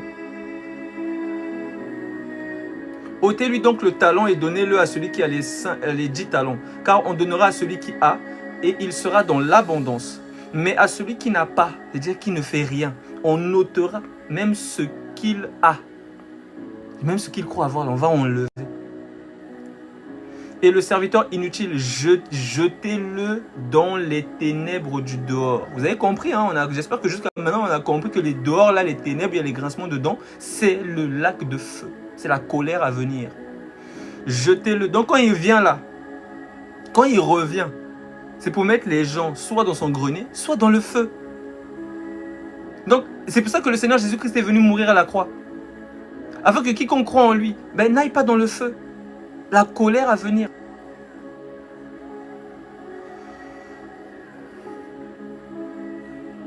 Car on donnera à celui qui a, et il sera dans l'abondance. Mais à celui qui n'a pas, on ôtera même ce qu'il a. Et le serviteur inutile, jetez-le dans les ténèbres. Du dehors, où il y aura des pleurs et des grincements de dents. On passe à un autre langage encore. Il parle depuis Matthieu 25, verset 1, là, jusqu'au verset 31. Il parle de la même chose. Il continue, il va finir avec les mêmes choses. Verset 31, lorsque le Fils de l'homme viendra dans sa gloire avec tous les anges, il s'assiera sur le trône de sa gloire. Alléluia. Toutes les nations seront assemblées devant lui. Il séparera les uns avec les autres. Il sépare. Comme le berger sépare les brebis avec les boucs. Il mettra les brebis à sa droite Et il mettra les brebis à sa droite et les boucs à sa gauche. Les vierges sages à sa droite, les vierges folles à sa gauche. Les serviteurs qui travaillent à sa droite, les serviteurs qui sont fous des gens à sa gauche. C'est la même chose. Alors le roi dira à ceux qui seront à sa droite, venez, vous qui êtes bénis de mon Père, prenez possession du royaume qui vous a été préparé dès la fondation du monde. C'est ça les noces. C'est ça les noces, la gloire à venir, entrer dans cette gloire, dans les récompenses que le Seigneur nous a prévues pour nous. C'est cette éternité à régner avec lui. C'est ça les noces de l'agneau. La vie éternelle. Oh, bref. Alors le roi dira à ceux qui seront à sa droite, venez vous qui êtes bénis de mon Père, prenez possession du royaume qui vous a été préparé dès la fondation du monde. Ça date. C'est pour ça que je dis que le blé ne perd pas le salut. L'ivraie, lui, il peut dire oui, on peut perdre le salut parce qu'il va perdre le salut. Ben oui, parce que Judas va perdre le salut. Mais Pierre, il va toujours persévérer jusqu'à la fin. Même si à un moment c'est compliqué, il reviendra dans la bergerie. Si le fils prodigue part, il reviendra. Saül, ben il va perdre le salut. Mais David, il va faire des fois ça ne va pas aller tout ça, mais il va persévérer jusqu'au bout. Il sera sauvé. Donc David ne perd pas le salut. C'est Saül qui perd le salut. Pierre ne perd pas le salut. C'est Judas qui perd le salut. Donc tous ceux qui disent qu'on peut perdre le salut, c'est eux qui perdent le salut. Mais ceux qui ne perdent pas le salut, là, travaillez à votre salut. Ceux qui perdent le salut, là, allez perdre votre salut. Est-ce que vous comprenez? C'est-à-dire que tout commence avant la fondation du monde. Tout a été déjà écrit. Il y a ceux qui seront sauvés et ceux qui, ils se sont rebellés. Parce que c'est toujours la même bataille qu'il y avait au ciel. Là. Les gens qui se sont rebellés là-bas et les gens qui ont persévéré là-bas, au ciel, ils sont venus maintenant sur terre, la bataille continue. Donc il n'y a rien de nouveau sous le soleil. On continue à persévérer et les autres ils vont continuer à nous persécuter. Et à la fin, on sera sauvé parce qu'on est avec Michael. Mais les autres là, le dragon, le serpent va les manger parce qu'il doit manger toute la poussière, la paille. La poussière là, c'est un langage pour parler des méchants. Il va manger sa postérité.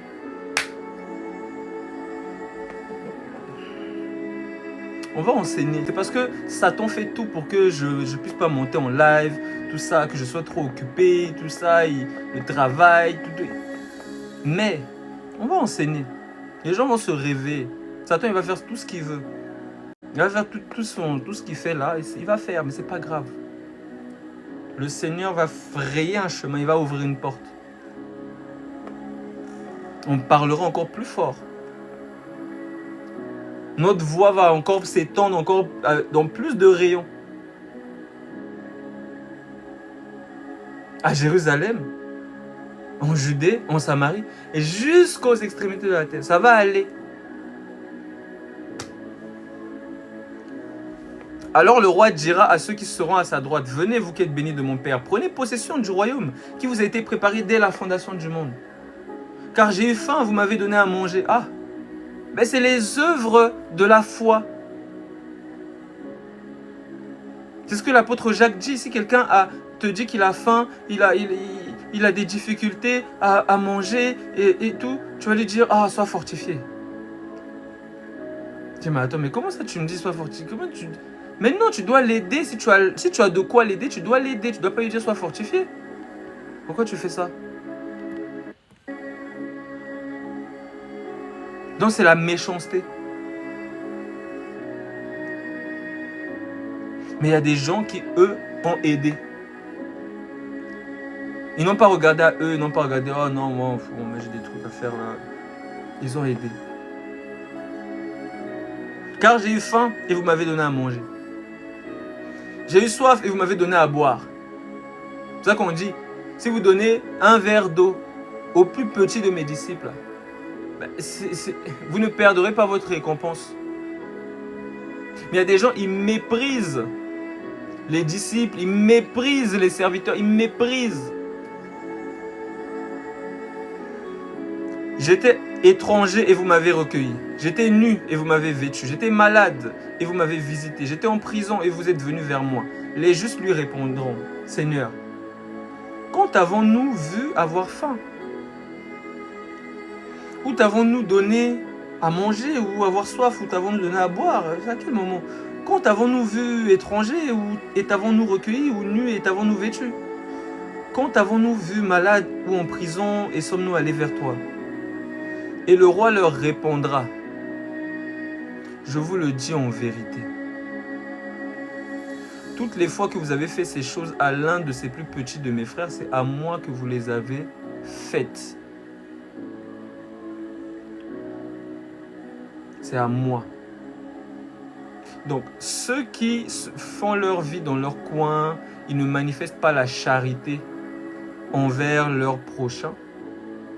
Ben, en fait, c'est pour ça que le Seigneur dit par les apôtres, comment tu peux dire que tu aimes ton Dieu que tu ne vois pas, mais ton frère que tu vois, tu le méprises.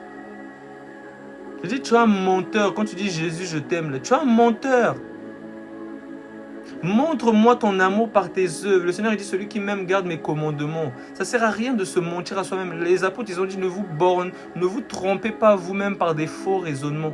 Examinez-vous vous-même pour savoir si vous êtes encore dans la foi. Si vous voyez que vous n'êtes plus dans la foi, mais repentez-vous et pratiquez vos premières œuvres. Et le roi leur répondra, je vous le dis en vérité, toutes les fois que vous avez fait ces choses à l'un de ces plus petits de mes frères, c'est à moi que vous les avez faites. Ensuite, il dira à ceux qui seront à sa gauche, le bouc, les vierges folles, l'ivrée, les serviteurs méchants, retirez-vous de moi, maudits, allez dans le feu éternel qui a été préparé pour le diable et pour ses anges. Car j'ai eu faim et vous ne m'avez pas donné à manger. J'ai eu soif et vous ne m'avez pas donné à boire. Vous allez voir que les organisations comme la Croix-Rouge, Secours catholique, l'Armée du Salut, quand vous voyez les hôpitaux là, ça venait des hospices, c'était des chrétiens qui prenaient soin des pauvres. Après, ça a été récupéré par l'État. Ils ont appelé ça des hôpitaux. Il faut juste faire des recherches. Et donc, vous allez voir que ces œuvres-là, mais c'est les œuvres des chrétiens. D'aller visiter des gens peut-être dans des pays en guerre pour leur donner à manger, donner des denrées alimentaires, voir les SDF. C'est la vie des chrétiens. Comment on peut rappeler ces choses? C'est écrit, c'est la vie des chrétiens, c'est les œuvres des saints. Tu ne peux pas passer ta vie à être fixé que sur toi. Non.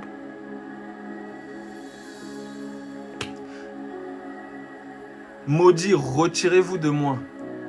Allez dans le feu éternel qui était préparé pour le diable et pour vous et pour ses anges. Car j'ai eu faim et vous ne m'avez pas donné à manger. J'ai eu soif et vous ne m'avez pas donné à boire. J'étais étranger et vous ne m'avez pas recueilli. J'étais nu et vous ne m'avez pas vêtu. J'étais malade et en prison et vous ne m'avez pas visité. Ils répondront aussi, Seigneur, quand avons-nous vu ayant faim ou ayant soif?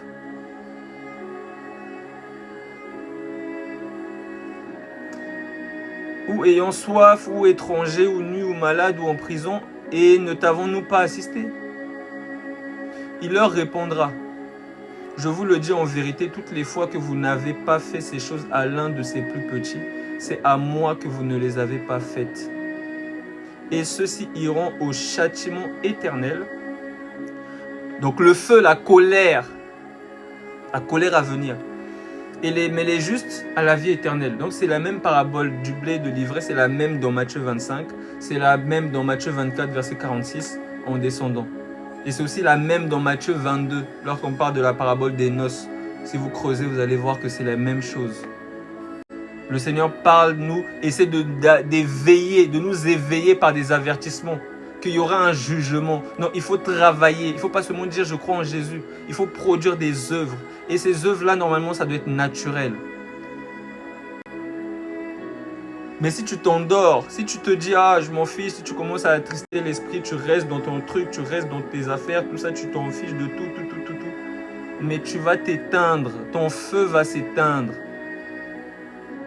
Et tu vas repartir dans toutes sortes de vomis, dans toutes sortes de choses. Je termine avec Genèse chapitre 38. Donc, on a compris, hein, la colère à venir. Ah oui, je prends aussi un passage dans 1 Thessaloniciens. chapitre 4, non, chapitre 5. 1 Thessaloniciens, chapitre 5. On nous dit, au verset 1, « Pour ce qui est des temps et des moments, vous n'avez pas besoin, frères, qu'on vous en écrive. Car vous savez bien vous-même que le jour du Seigneur viendra comme un voleur dans la nuit. » C'est-à-dire, il vient surgir. Parce que le voleur, il vient au moment où on ne s'attend pas. Car vous savez bien vous-même que le jour du Seigneur viendra comme un voleur dans la nuit, quand les hommes diront paix et sûreté. Alors une ruine soudaine les surprendra, la colère. Le Seigneur qui revient là, c'est pour prendre des gens, les jeter dehors, là où il y aura des grincements des dents, donc le feu. Paix et sûreté, alors une ruine soudaine les surprendra, comme les douleurs de l'enfantement surprennent la femme enceinte, et ils n'échapperont point. Mais vous, frères, vous n'êtes pas dans les ténèbres, pour que ce jour vous surprenne comme un voleur. Non, ça ne va pas vous surprendre, parce que vous travaillez. Ça va surprendre ceux qui vont peut-être, par exemple, mourir en pensant que, voilà, Jésus, c'est juste dire Jésus. Mais vous êtes tous des enfants de lumière et des enfants du jour. Nous ne sommes point de la nuit ni des ténèbres. Ne dormons donc point comme les autres, mais veillons et soyons sobres. Mais nous, et soyons sobres, car ceux qui dorment, dorment la nuit. Et ceux qui s'enivrent, vous vous souvenez du méchant serviteur qui a commencé à boire, à manger, à boire avec les ivrognes, vous vous souvenez? Donc comprenez bien, être sobre, c'est mettre la parole du Seigneur en pratique. Être ivre là, du vin de Apocalypse 17, la prostituée. Être ivre de son vin, c'est justement vivre n'importe comment dans le désordre. Sans prendre en considération le retour du Seigneur, le jour où il va juger tout être. Il jugera les vivants et les morts.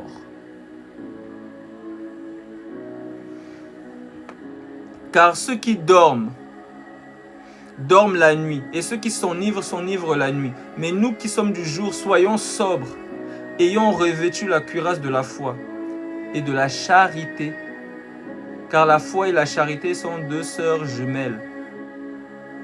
Et ayons pour casque l'espérance du salut.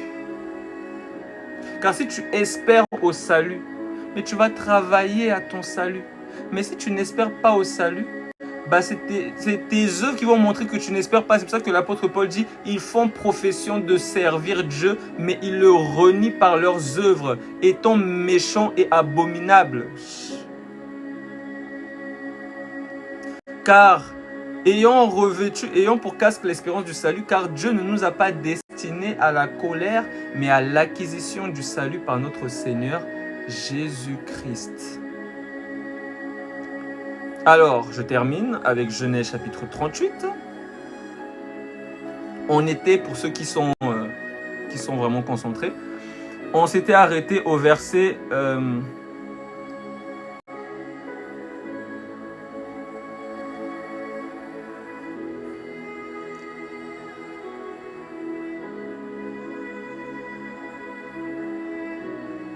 verset 24. Environ 3 mois après, on vint dire à Judas, Tamar, ta belle-fille, Genèse 38, verset 24. Tamar, ta belle-fille, s'est prostituée. Et même la voilà enceinte à la suite de sa prostitution. Et Judas dit, faites-la sortir et qu'elle soit brûlée. Donc la colère veut s'abattre. Comme on l'a menée dehors, elle fit dire à son beau-père, c'est de l'homme à qui ces choses appartiennent que je suis enceinte. Donc, ce qui va justifier, qui va nous délivrer de la colère à venir, c'est d'être revêtu de l'esprit. Et l'esprit a des œuvres.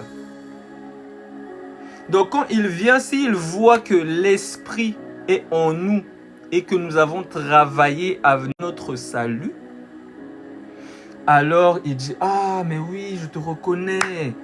Mais oui, oh, maintenant c'était toi. Ah. Mais si on n'a rien le jour où il vient, alors il va dire, mais brûlez-moi ça. Et Judas dit, faites-la sortir et qu'elle soit brûlée. Comme on l'a menée dehors, elle fit dire à son beau-père, c'est de l'homme à qui ces choses appartiennent que je suis enceinte. Reconnais, je te prie, à qui sont se cacher ces cordons et ce bâton. Le Saint-Esprit, alléluia. Ceux qui ont la semence, ceux qui ont gardé la semence, parce qu'il y en a qui vont faire des fausses couches. Je vous le dis.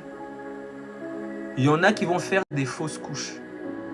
Mais ceux qui ont gardé le Fils jusqu'au bout, qui ont persévéré jusqu'à la fin, seront sauvés. Qui ont gardé le bon dépôt. Amen, mon frère. Ils seront sauvés.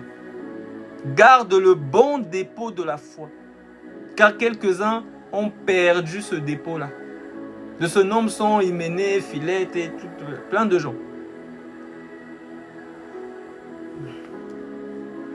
C'est de l'homme à qui ces choses appartiennent que je suis enceinte. Reconnais, je te prie, à qui sont se cacher ces cordons et ce bâton.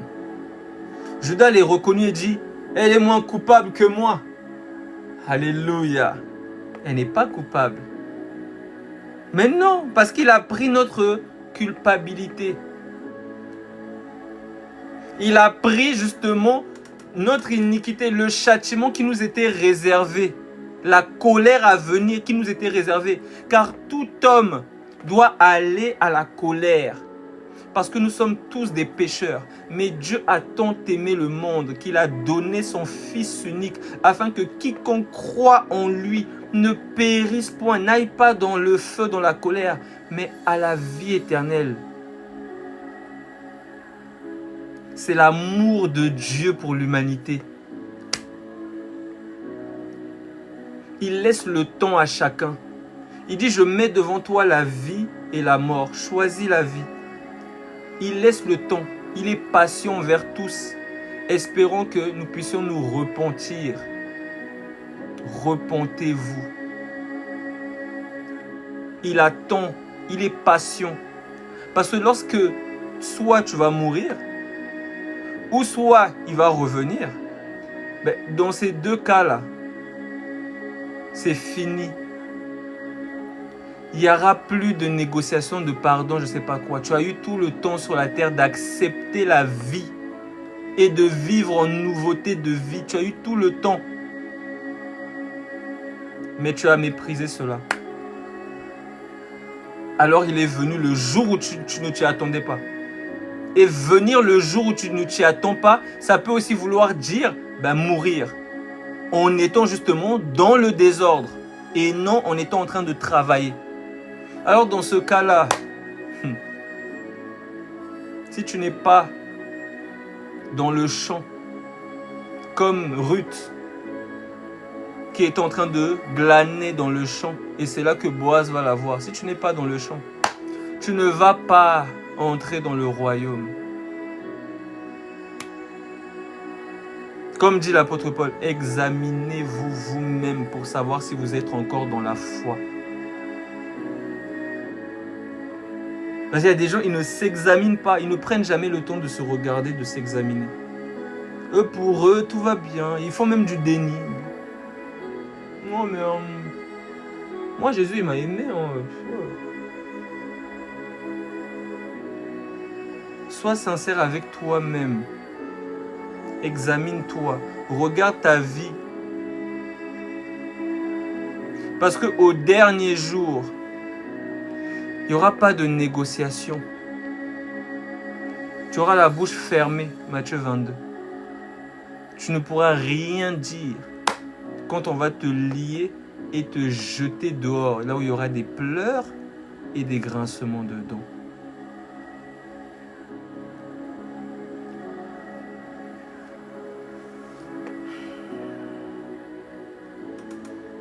Judas les reconnut et dit, elle est moins coupable que moi, puisque je ne l'ai pas donnée à Sheila, mon fils, et il ne la connut plus. Donc, vous avez mieux compris cette parabole de Judas et de Tamar. Cette vie qui parle des choses à venir. Car la loi, c'est l'ombre des choses à venir. Le corps est en Christ. Voilà pourquoi les apôtres vont dire qu'il y a des gens, ils lisent la loi, ils lisent plein de choses, mais il y a un voile qui est jeté sur leur visage. Ils ne comprennent rien.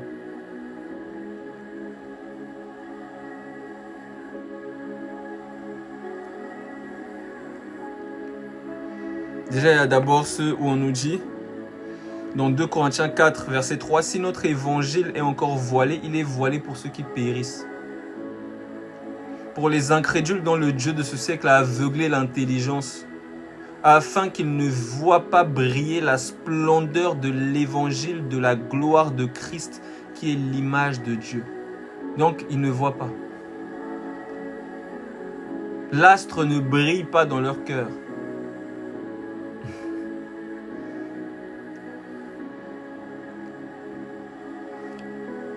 Je prends 2 Corinthiens chapitre 3.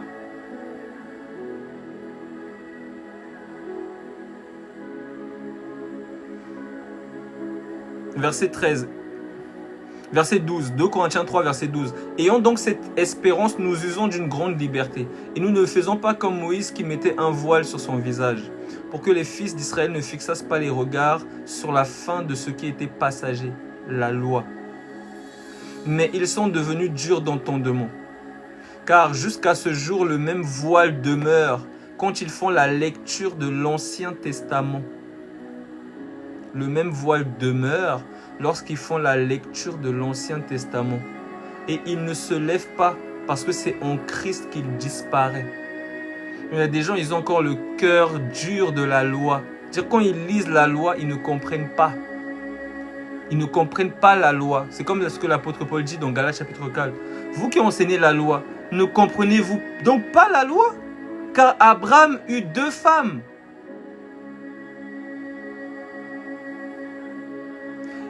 Abraham eut 2 fils. L'une de la femme esclave et une de la femme libre. Donc vous qui vous dites, vous ne comprenez-vous pas la loi? Quand vous regardez la polygamie, l'esclavage, la circoncision, le Shabbat, vous ne comprenez toujours pas ces allégories.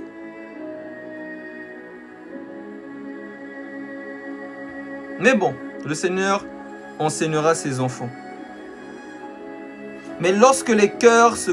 Donc je répète le verset 14. « Mais ils sont devenus durs d'entendement, car jusqu'à ce jour, le même voile demeure quand ils font la lecture de l'Ancien Testament. Ils ne se lèvent pas parce que c'est en Christ qu'il disparaît. Jusqu'à ce jour, quand on lit Moïse, un voile est jeté sur leur cœur. Ils lisent, mais il y a un voile sur leur cœur. Parce que c'est à la conversion. Et la conversion, ce n'est pas seulement dire Jésus. C'est un cœur qui est circoncis, qui met la parole en pratique. C'est ça la conversion. C'est la circoncision du cœur.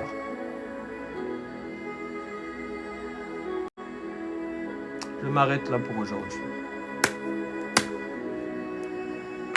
S'il y a des questions, je vais prendre une question parce que je dois vous laisser.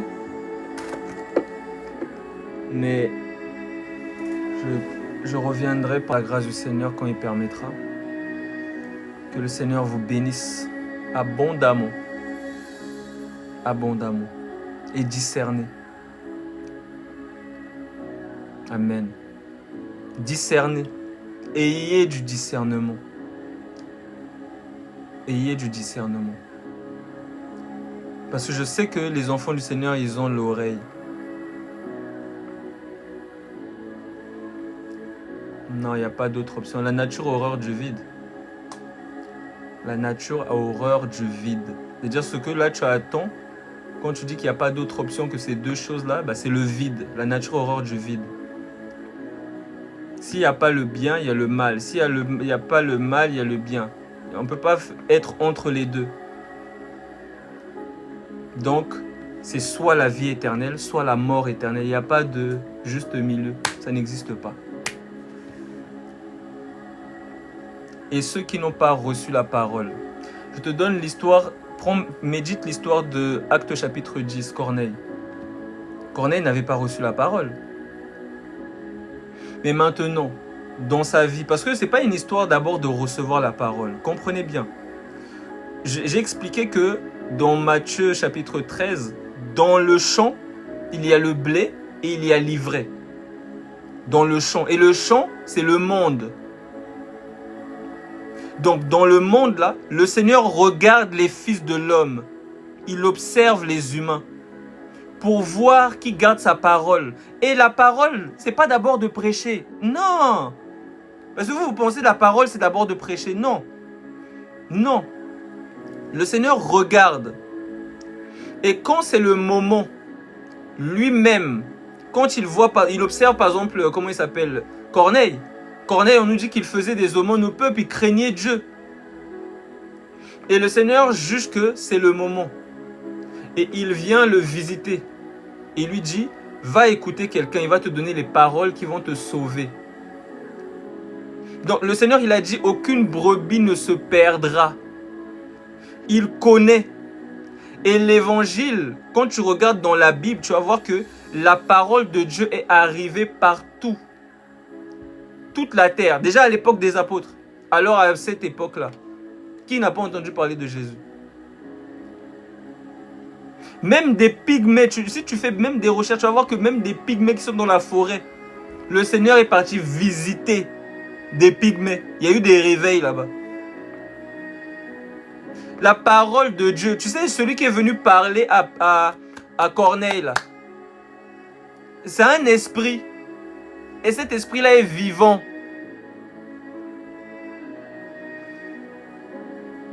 Oh, franchement, je te prouverai ça le jour où, le jour de la résurrection. C'est ce jour-là que ça sera prouvé. Pour le moment, j'ai pas le temps de te prouver quoi que ce soit. Donc, le jour, il m'a même fatigué votre type là. Bref, le Seigneur, cet esprit-là, le Seigneur, il est vivant. Il visite ses enfants. Il est venu voir, comment il s'appelle, Zachée. Zachée faisait n'importe quoi. Il n'était pas parfait. Mais le Seigneur est venu le visiter. Il lui a dit, Zachée, aujourd'hui je vais faire ma demeure chez toi. Donc le Seigneur lui-même, il va attirer Corneille. Il a attiré Corneille. Il a attiré Philippe pour qu'il se rencontre et que Philippe puisse prêcher la parole à Corneille pour qu'il soit sauvé. Donc le Seigneur, il connaît ses brebis et il n'y a aucune de ces brebis, aucun blé ne va se perdre. Donc ce n'est pas à toi de savoir si quelqu'un n'a pas reçu la parole ou pas. C'est Dieu lui-même qui connaît ses enfants. Et tous ces enfants-là vont entendre. Les autres ne vont pas entendre. Les autres ne vont pas entendre.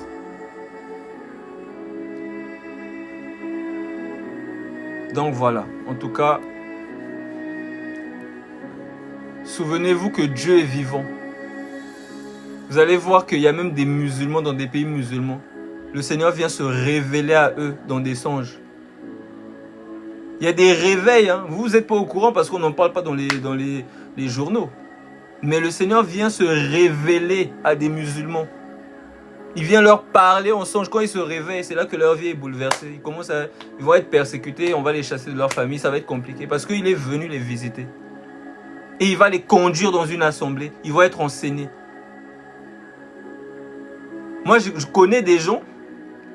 Le Seigneur, par exemple, ma voisine, le Seigneur, il y a une de ses filles. Le Seigneur est venu la visiter elle n'était pas du tout chrétienne, tout ça là. Elle faisait sa vie, elle allait à l'école, tranquille. Le Seigneur, il est venu la visiter. Elle a bien pleuré là-bas. Et c'est là que quand elle a commencé à chercher une assemblée. Donc Dieu, il est vivant. C'est pas une histoire de « Oh, mais comment on va faire ?» Hein? Mais si on n'a pas, par exemple, on peut pas, par exemple, je sais pas moi, ils vont faire comment ceux qui sont dans la forêt? Ou bien il y a quelqu'un là-bas, je connais, dans ce pays-là, c'est des musulmans, on prêche pas l'évangile, mais comment ils vont faire? Ne vous inquiétez pas. Ce qui est impossible aux hommes est possible à Dieu. Quand on lui a demandé, mais Seigneur, si c'est comme ça, qui peut être sauvé? Il va dire, cela est impossible aux hommes, mais c'est possible à Dieu.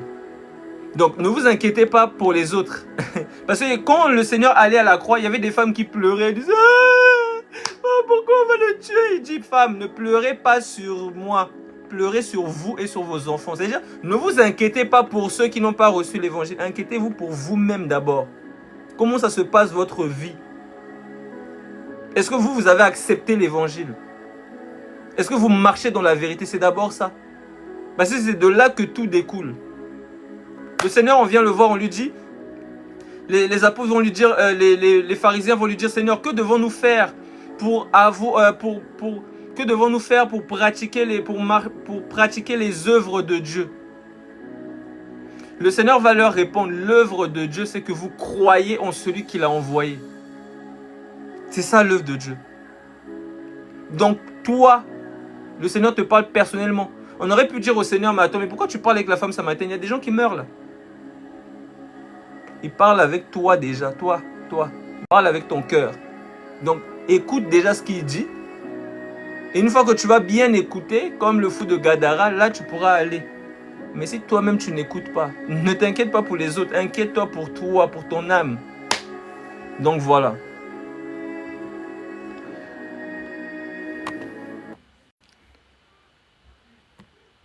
Je vais mettre une louange.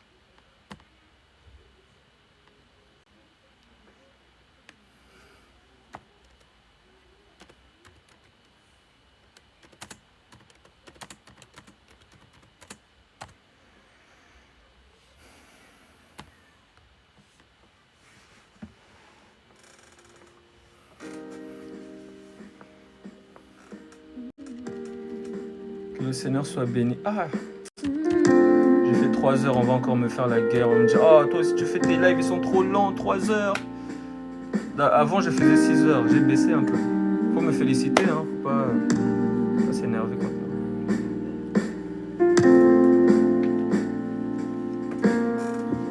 Je ne veux pas marcher par la vue, mais je veux marcher par la foi. Apprends-moi à me laisser guider par ta voix et ne pas m'appuyer sur ce que je vois.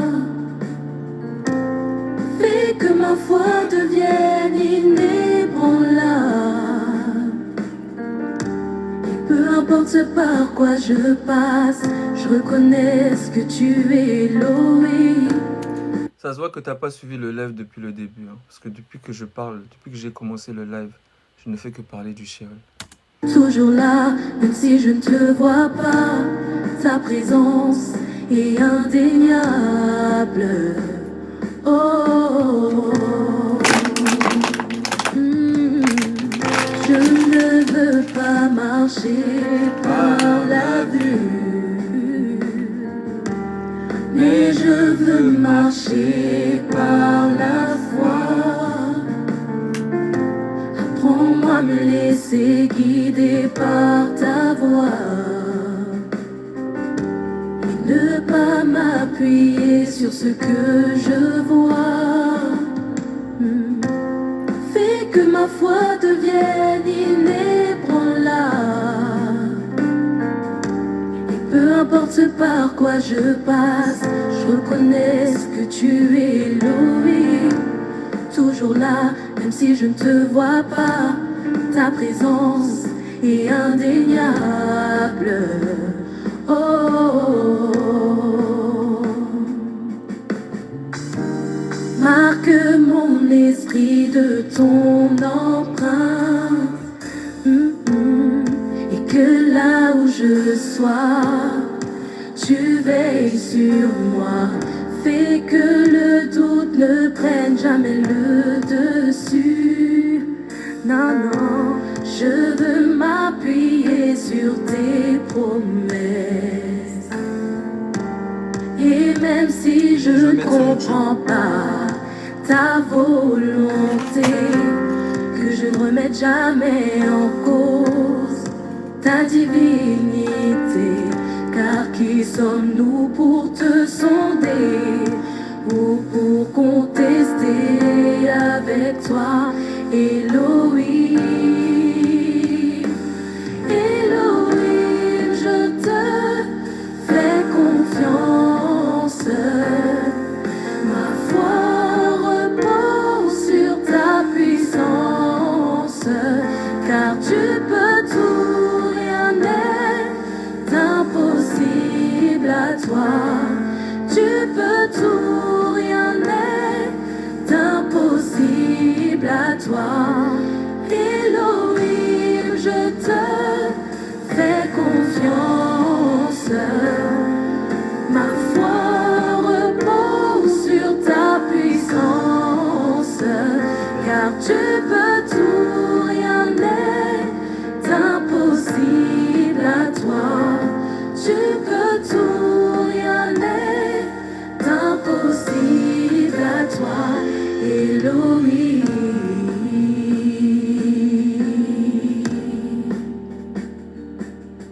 Il s'agit de croire que tu es toujours là, près de moi. Que dans chaque situation, ma première pensée soit pour toi.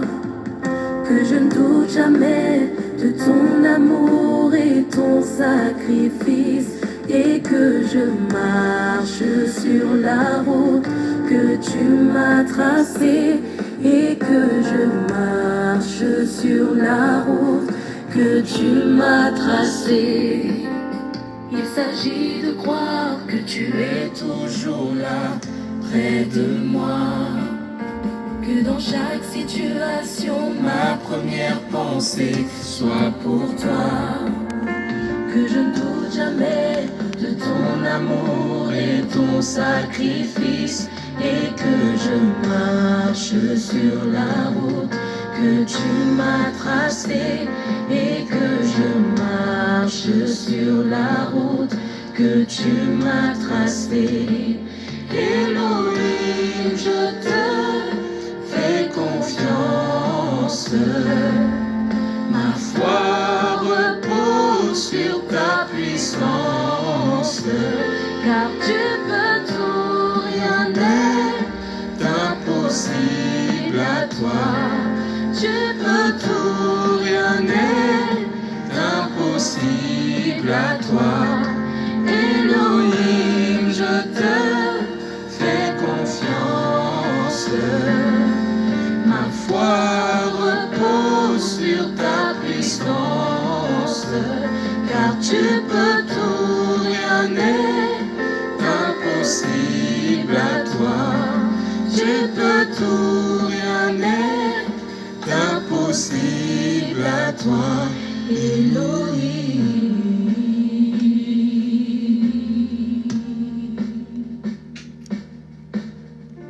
Je ne veux pas marcher par la vue, mais je veux marcher par la foi. Apprends-moi à me laisser guider par ta voix, ne pas m'appuyer sur ce que je vois.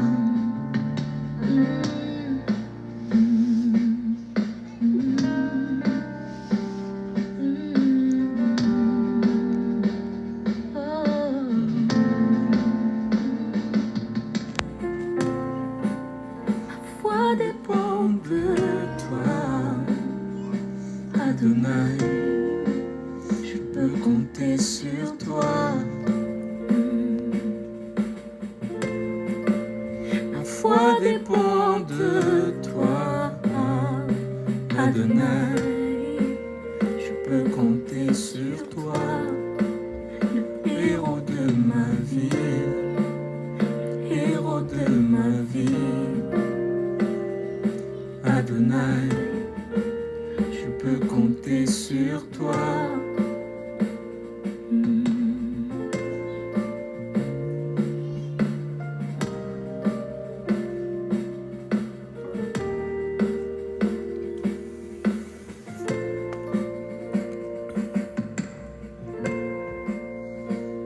Alléluia. Adonai, je peux compter sur toi. Que le Seigneur soit béni. Comme je rappelle souvent, mon YouTube, c'est Délices de Jésus.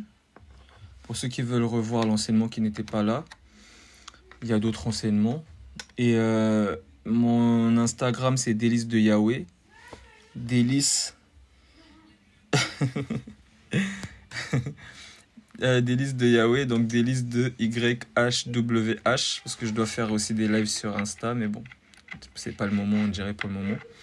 Mais je vous invite à vous abonner, afin que lorsque j'aurai les 1000 abonnés, je pourrai faire aussi des lives sur Instagram.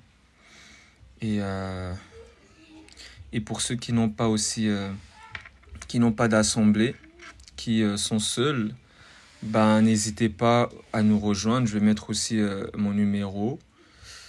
Nous sommes des frères et sœurs, nous marchons par la foi, comme le titre de la chanson. Et donc, si quelqu'un n'a pas d'assemblée,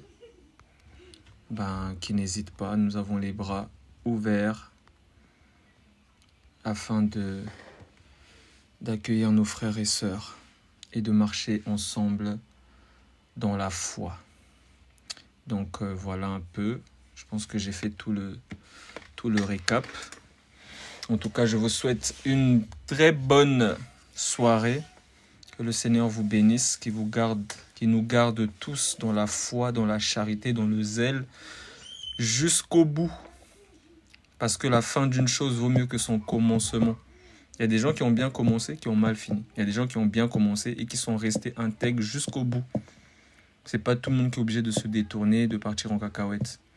Donc gardons la foi, combattons le bon combat, achevons la course et entrons dans la gloire éternelle. Pour ceux qui croient qu'il y a vraiment une rémunération. Donc nous croyons parce que le Seigneur nous a donné le cachet, le cordon et le bâton, le Saint-Esprit, qui atteste qu'il revient, qui atteste dans nos cœurs.